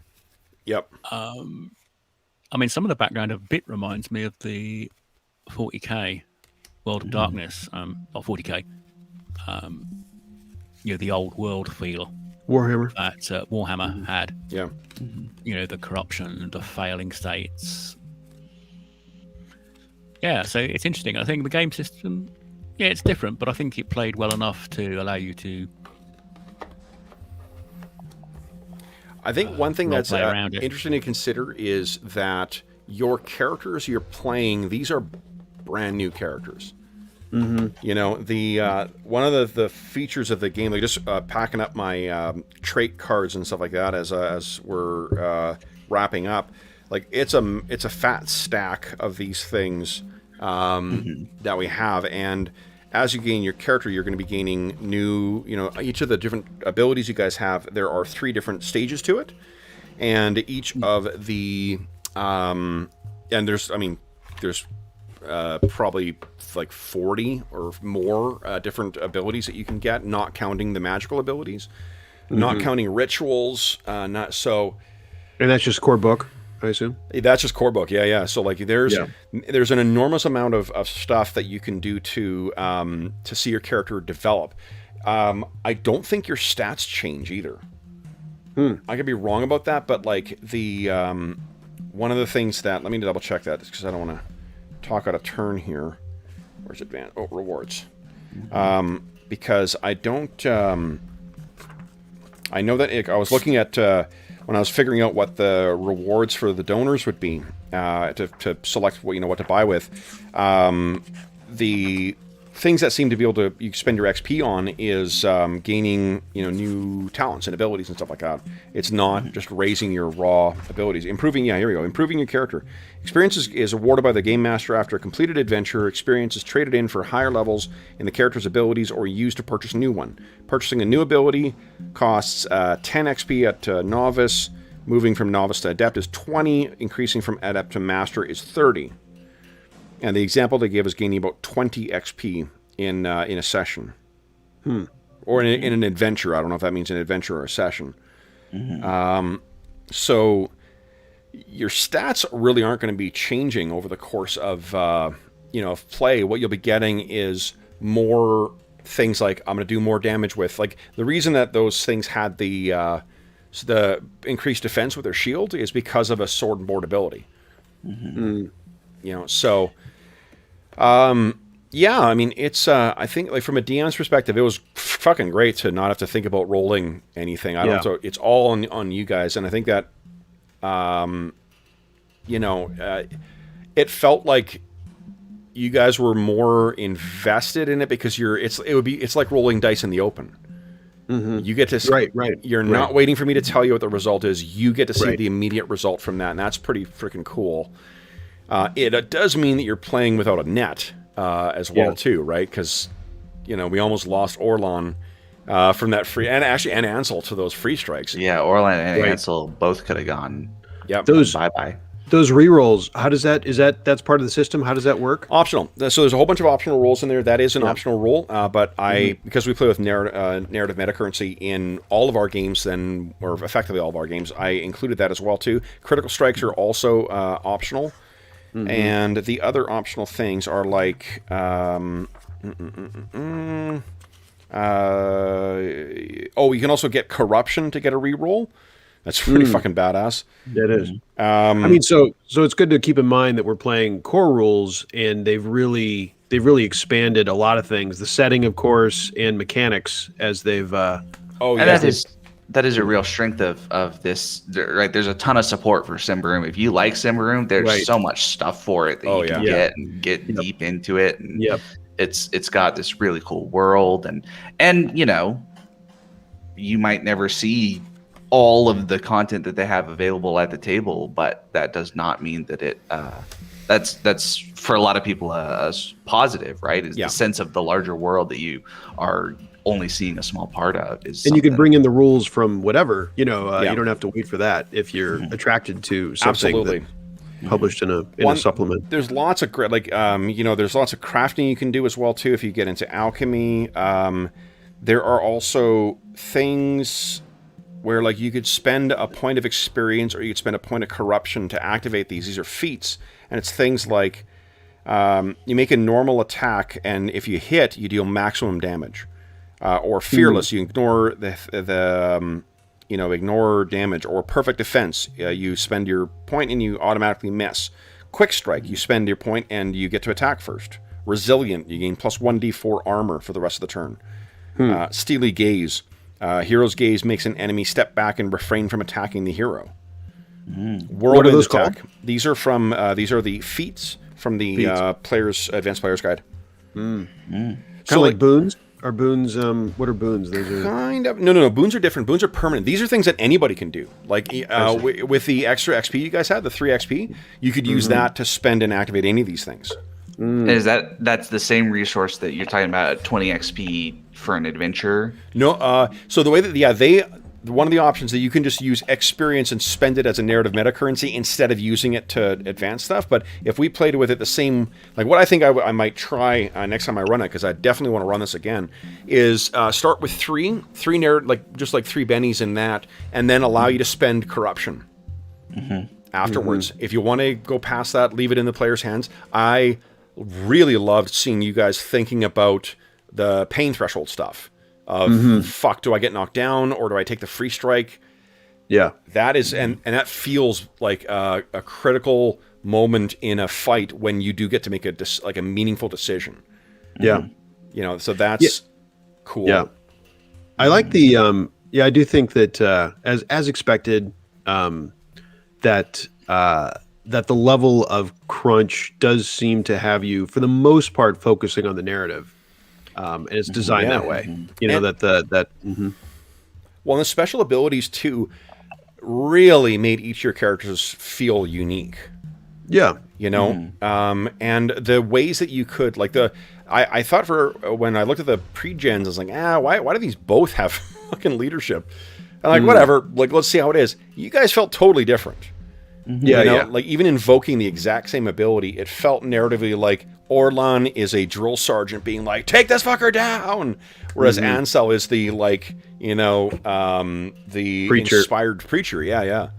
Yeah. So that's, and I can see, like, and the neat thing with it as well is that the amount of customization you can do with your characters is phenomenal in it. If you want to play a dual-wielding, you know, spellcaster, you can build that character.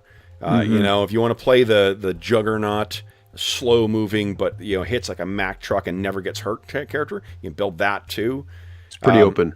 Yeah. So, and I like that a great deal because it gives you, and it gives you a lot of things to build towards. So we talk a lot on the channel about building out instead of up, and I kind of dig that that's what you're doing in this, is you're building outwards, you know.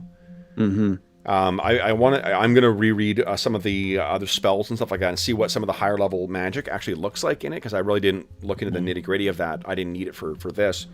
Yeah. And I think that, like, if the intended goal is for you to, you know, for one, get lost in the narrative of the setting, and two, have interesting decisions you get to make as you develop your character, I think it works really well. It's like Savage or Shadow Demon Lord in that sense. You know, where it's like you do get one of the best things about that game is you keep getting to make really cool, meaningful decisions about what your character is capable of and not capable of.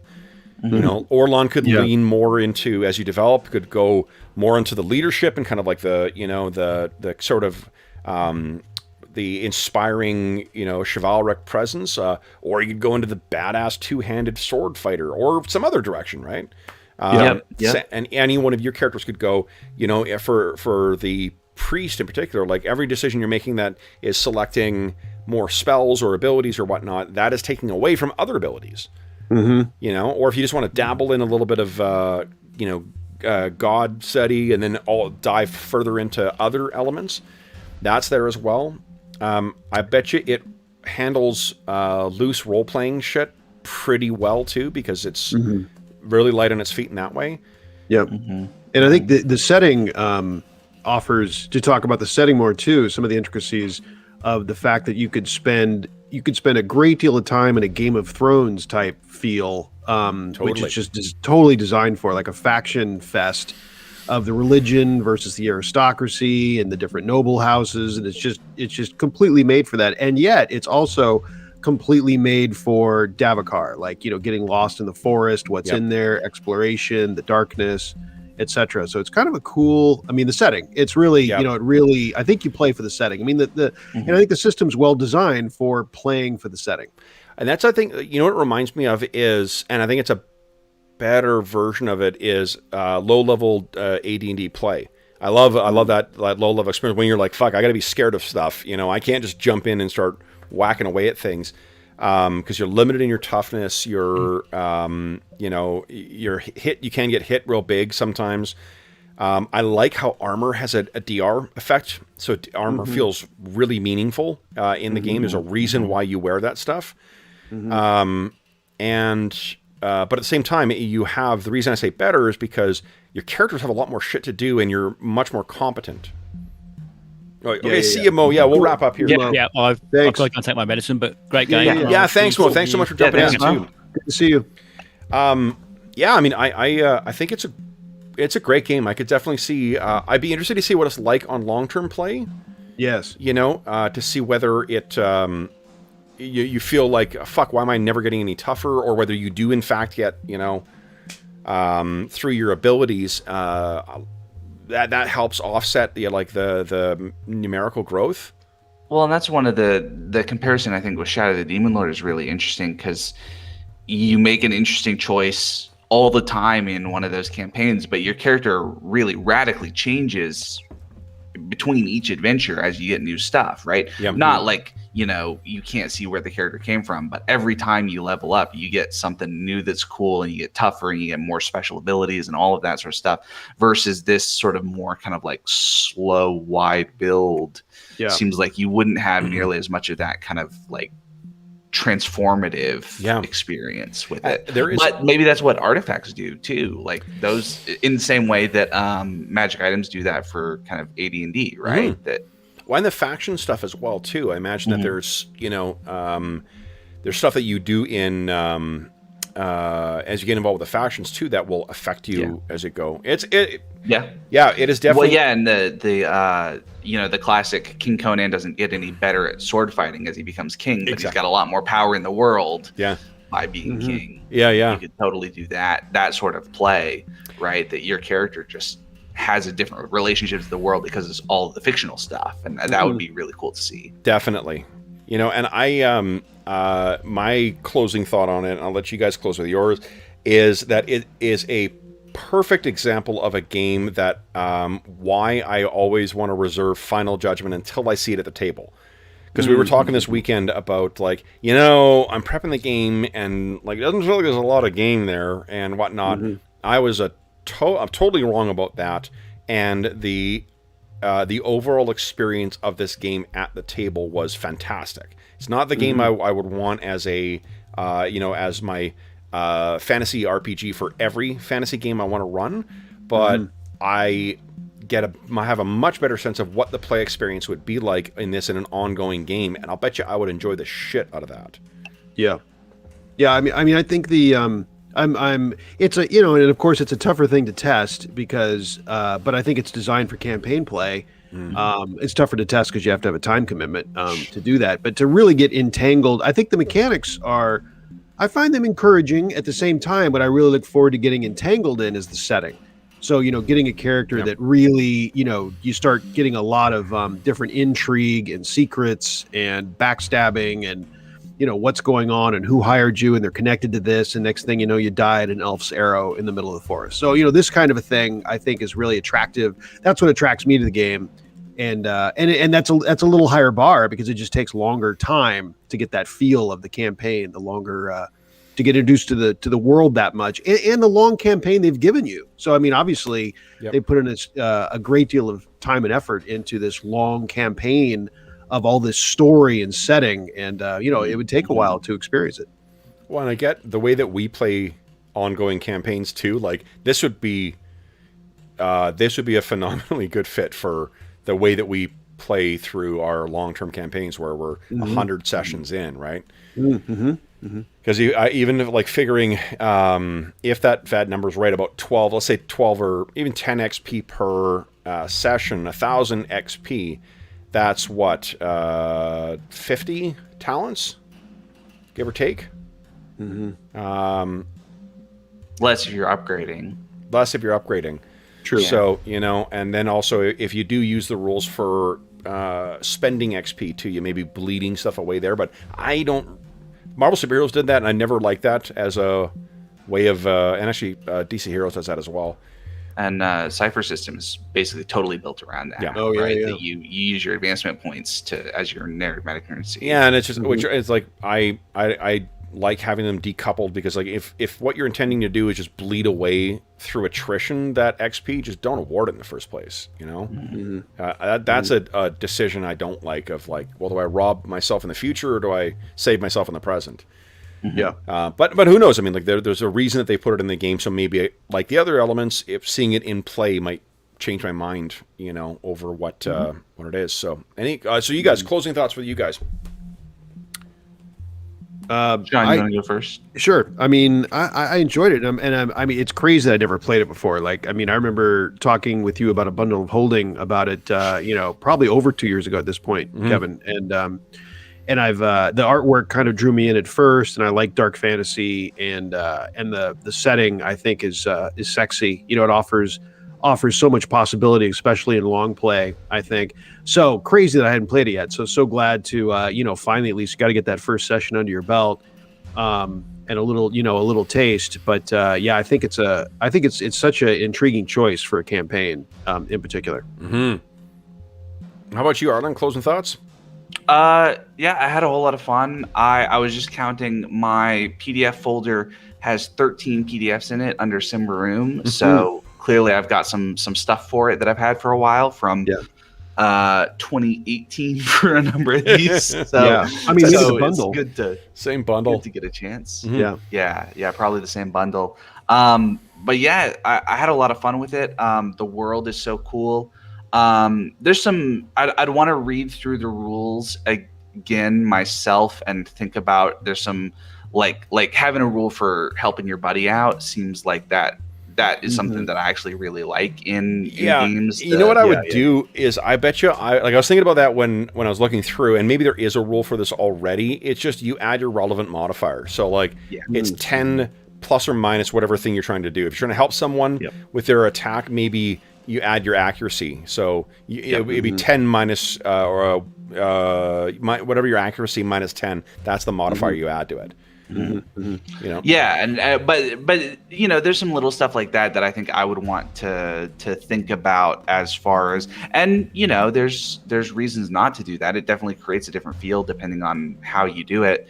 And it might exist, you know, the supplements. And it might be in one of the supplements that we just haven't read. Quite a few out there. Although, you know what, Advantage, their +2 is their sort of go-to thing with helping someone. So I'll bet you that's what the rules are. Yeah, we could just say, like, you know, oh, I'm going to, you know, use my abilities to try to help Ansel find the tracks, and, you know, search the other side and call him over if I see anything weird, and give him a +2 or something like that. That would feel totally fine. Yeah, that's what I would do going forward.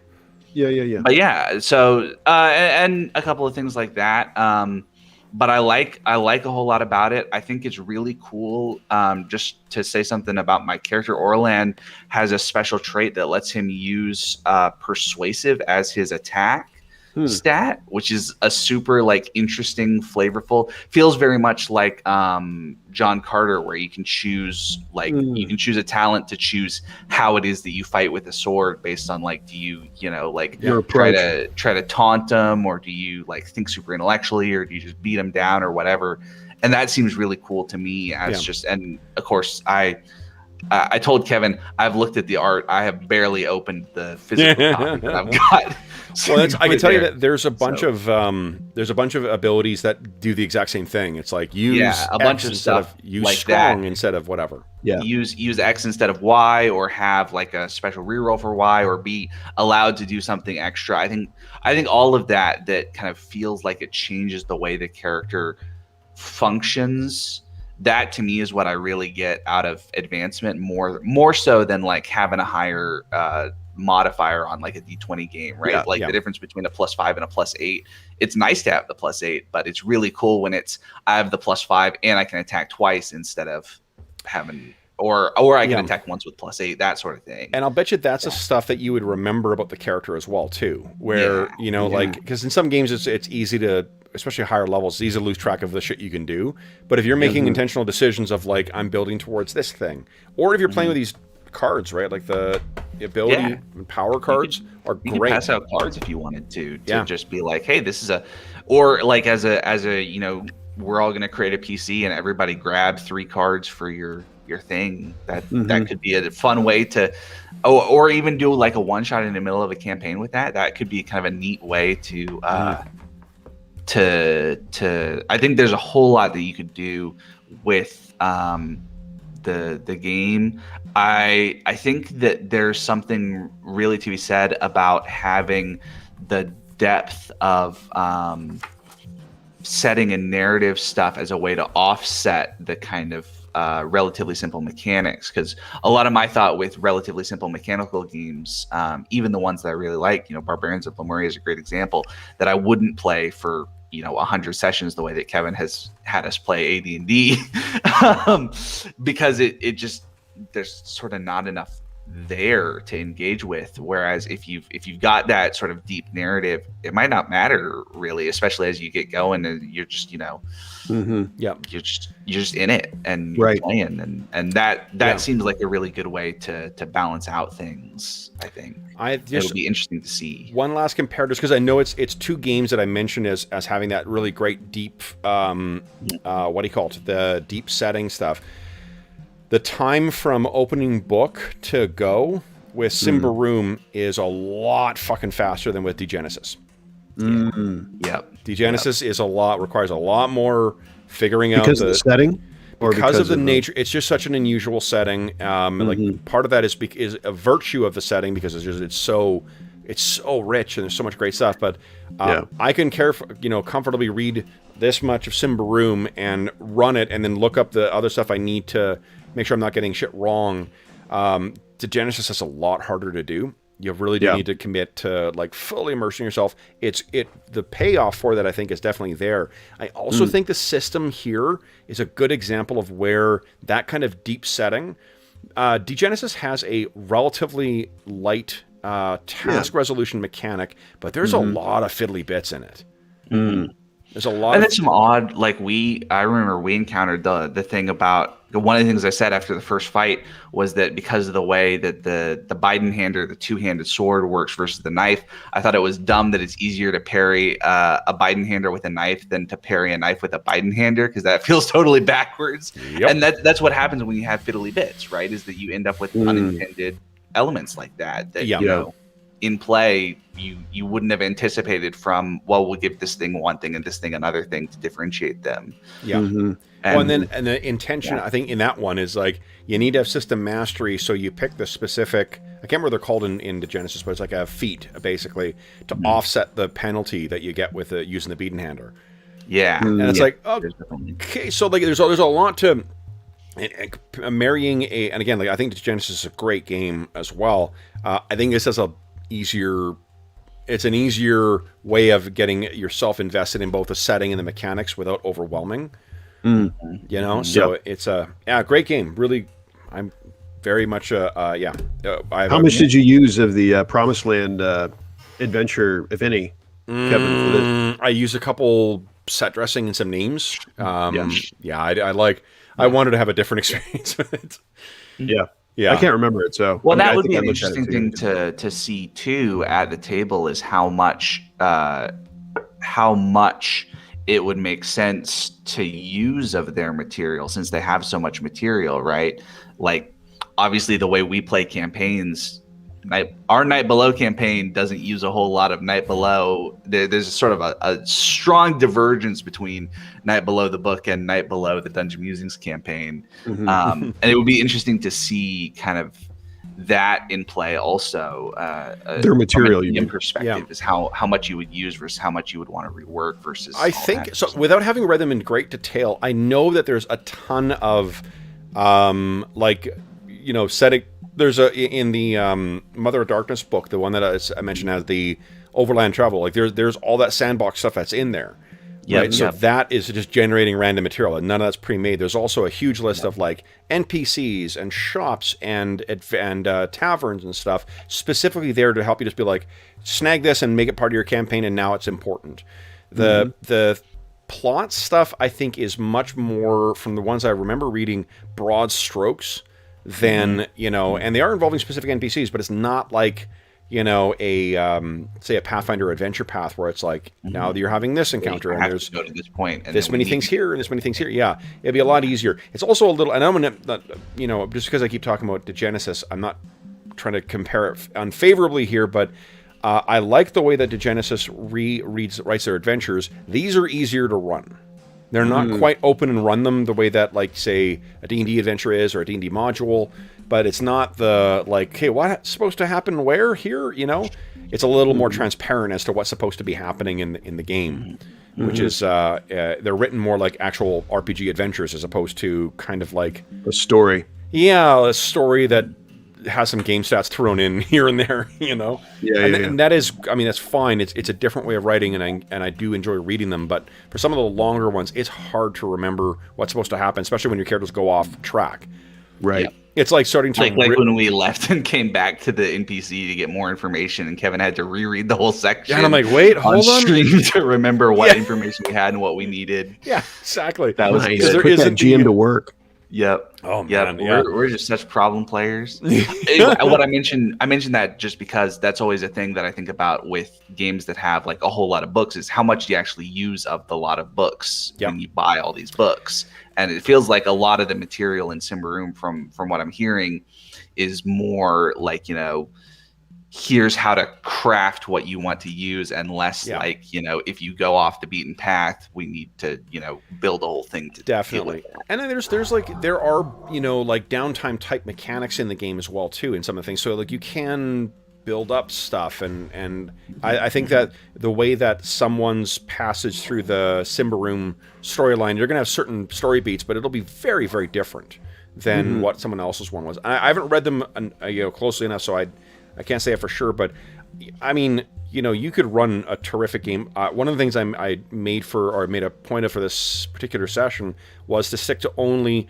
core rulebook and maybe some ideas for my side of the table from the DM's guide and from the advanced player's guide. I did yank my monster codex off the thing too, but I used nothing out of it. I used otherwise just monsters. There's a lot of adversaries that are in the core rulebook. There's a ton of great options for character creation. I didn't have to touch anything out of the other books. So there's, I mean, I think that because of the variety of stuff that's in there and the variety of complexity for the different characters that you could build, it would appeal to a wide variety of types of players. Like John, for instance, loves, and Brent both love building really complex characters, right? They want to be able to get into all those little nicks and crannies in the system and make their characters as optimized as possible. And that's what they really, really enjoy doing. You can do that in this game because if you take some things like alchemy or like crafting or some of the spellcasting things, you do get to really make that character have a lot of different sort of things they can do. If you want to play a more straightforward character that just like, I want my defense to be higher, I want when I brain someone with my sword for it to do more damage, you can build that character too. You can just say my name if you're talking about that. Oh man, that was awesome. No, this is great. A whole lot of fun. Great way to spend an afternoon. Absolutely. And a huge thank you to everyone who voted for this as our game for the charity session. So anyway. And it's coming right. We're doing 5 charity sessions and then a greatest hits one at the end, right? So this will be on that. Yep, the greatest hits one will be at the end. So this will be up there with what was our last one? Rifts? Rifts, Savage Rifts, right? Savage Rifts. Yeah. Yep, Savage Rifts, and this, the never-ending Savage Rifts campaign. The Savage Rifts game that keeps going. Yeah. So for those listening at home, let me wrap this up. Thank you so much for joining us for this charity session of Symbaroum. We hope you've enjoyed our first exploration of the dark world of Davokar and the Promised Land, and the Symbaroum Empire. As is always the case, if you have any comments, questions, or concerns regarding the session, the campaign, or the game we're playing, please do not hesitate to leave a comment in the comment section of the video, and I will endeavor to reply in a timely fashion. In addition, you can find a link in the description of the video to the Dungeon Musings Discord server. All of us are active there, and we have channels dedicated to most of the games we run on the channel. You can also find a group channels where you can find people to play with. You can find advice on selecting between and setting up your virtual tabletops or streaming options. And just generally a great bunch of people with a great conversations. You can also find a link in the description of the video to the charity that made this possible, the Heroes Save Villages campaign that benefits SOS Children's Villages International. And as I mentioned at the outset, this SOS Children's Villages International benefits over 80,000 kids in over 130 different countries. To date, the generosity of the Dungeon Musings community has raised over $3,000 just this year alone. And as a way of saying thank you, we run these games. And also, for every $25 Canadian that you donate, you get one chance to win the grand prize or one of the other prizes in our charity raffles. Next charity raffle will be August 1st, and all money Every $25 that you donate between now and then, $25 Canadian, that is, you get a chance to win the grand prize, which is a copy of Beadle and Grimm's Legendary Edition Curse of Strahd box set, as well as a bunch of other cool stuff from the Dungeon Musings Red Bubble Shop. We also have a bunch of other great prizes as well, so tons of great prizes. All money goes directly to SOS Children's Villages International. None of it goes to the channel, none of it goes to any other middleman. It just goes to help those kids. And you get a chance to win some cool gaming stuff and to help determine what we're going to play on the channel. Speaking of great people, I want to once again just close with a huge, huge thank you to Arlen, Sean, and Mo for jumping in, guys. I had an enormous amount of fun and completely changed my mind on this game as a result of the session. So thank you so much for playing, guys. For those listening at home, if you're joining us during the current crisis, we hope this finds you healthy, safe, and weathering the current crisis as well as can be expected. We hope that you enjoyed our foray into the dark world of Symbaroum. And until we see you again, stay safe, stay healthy, and happy gaming.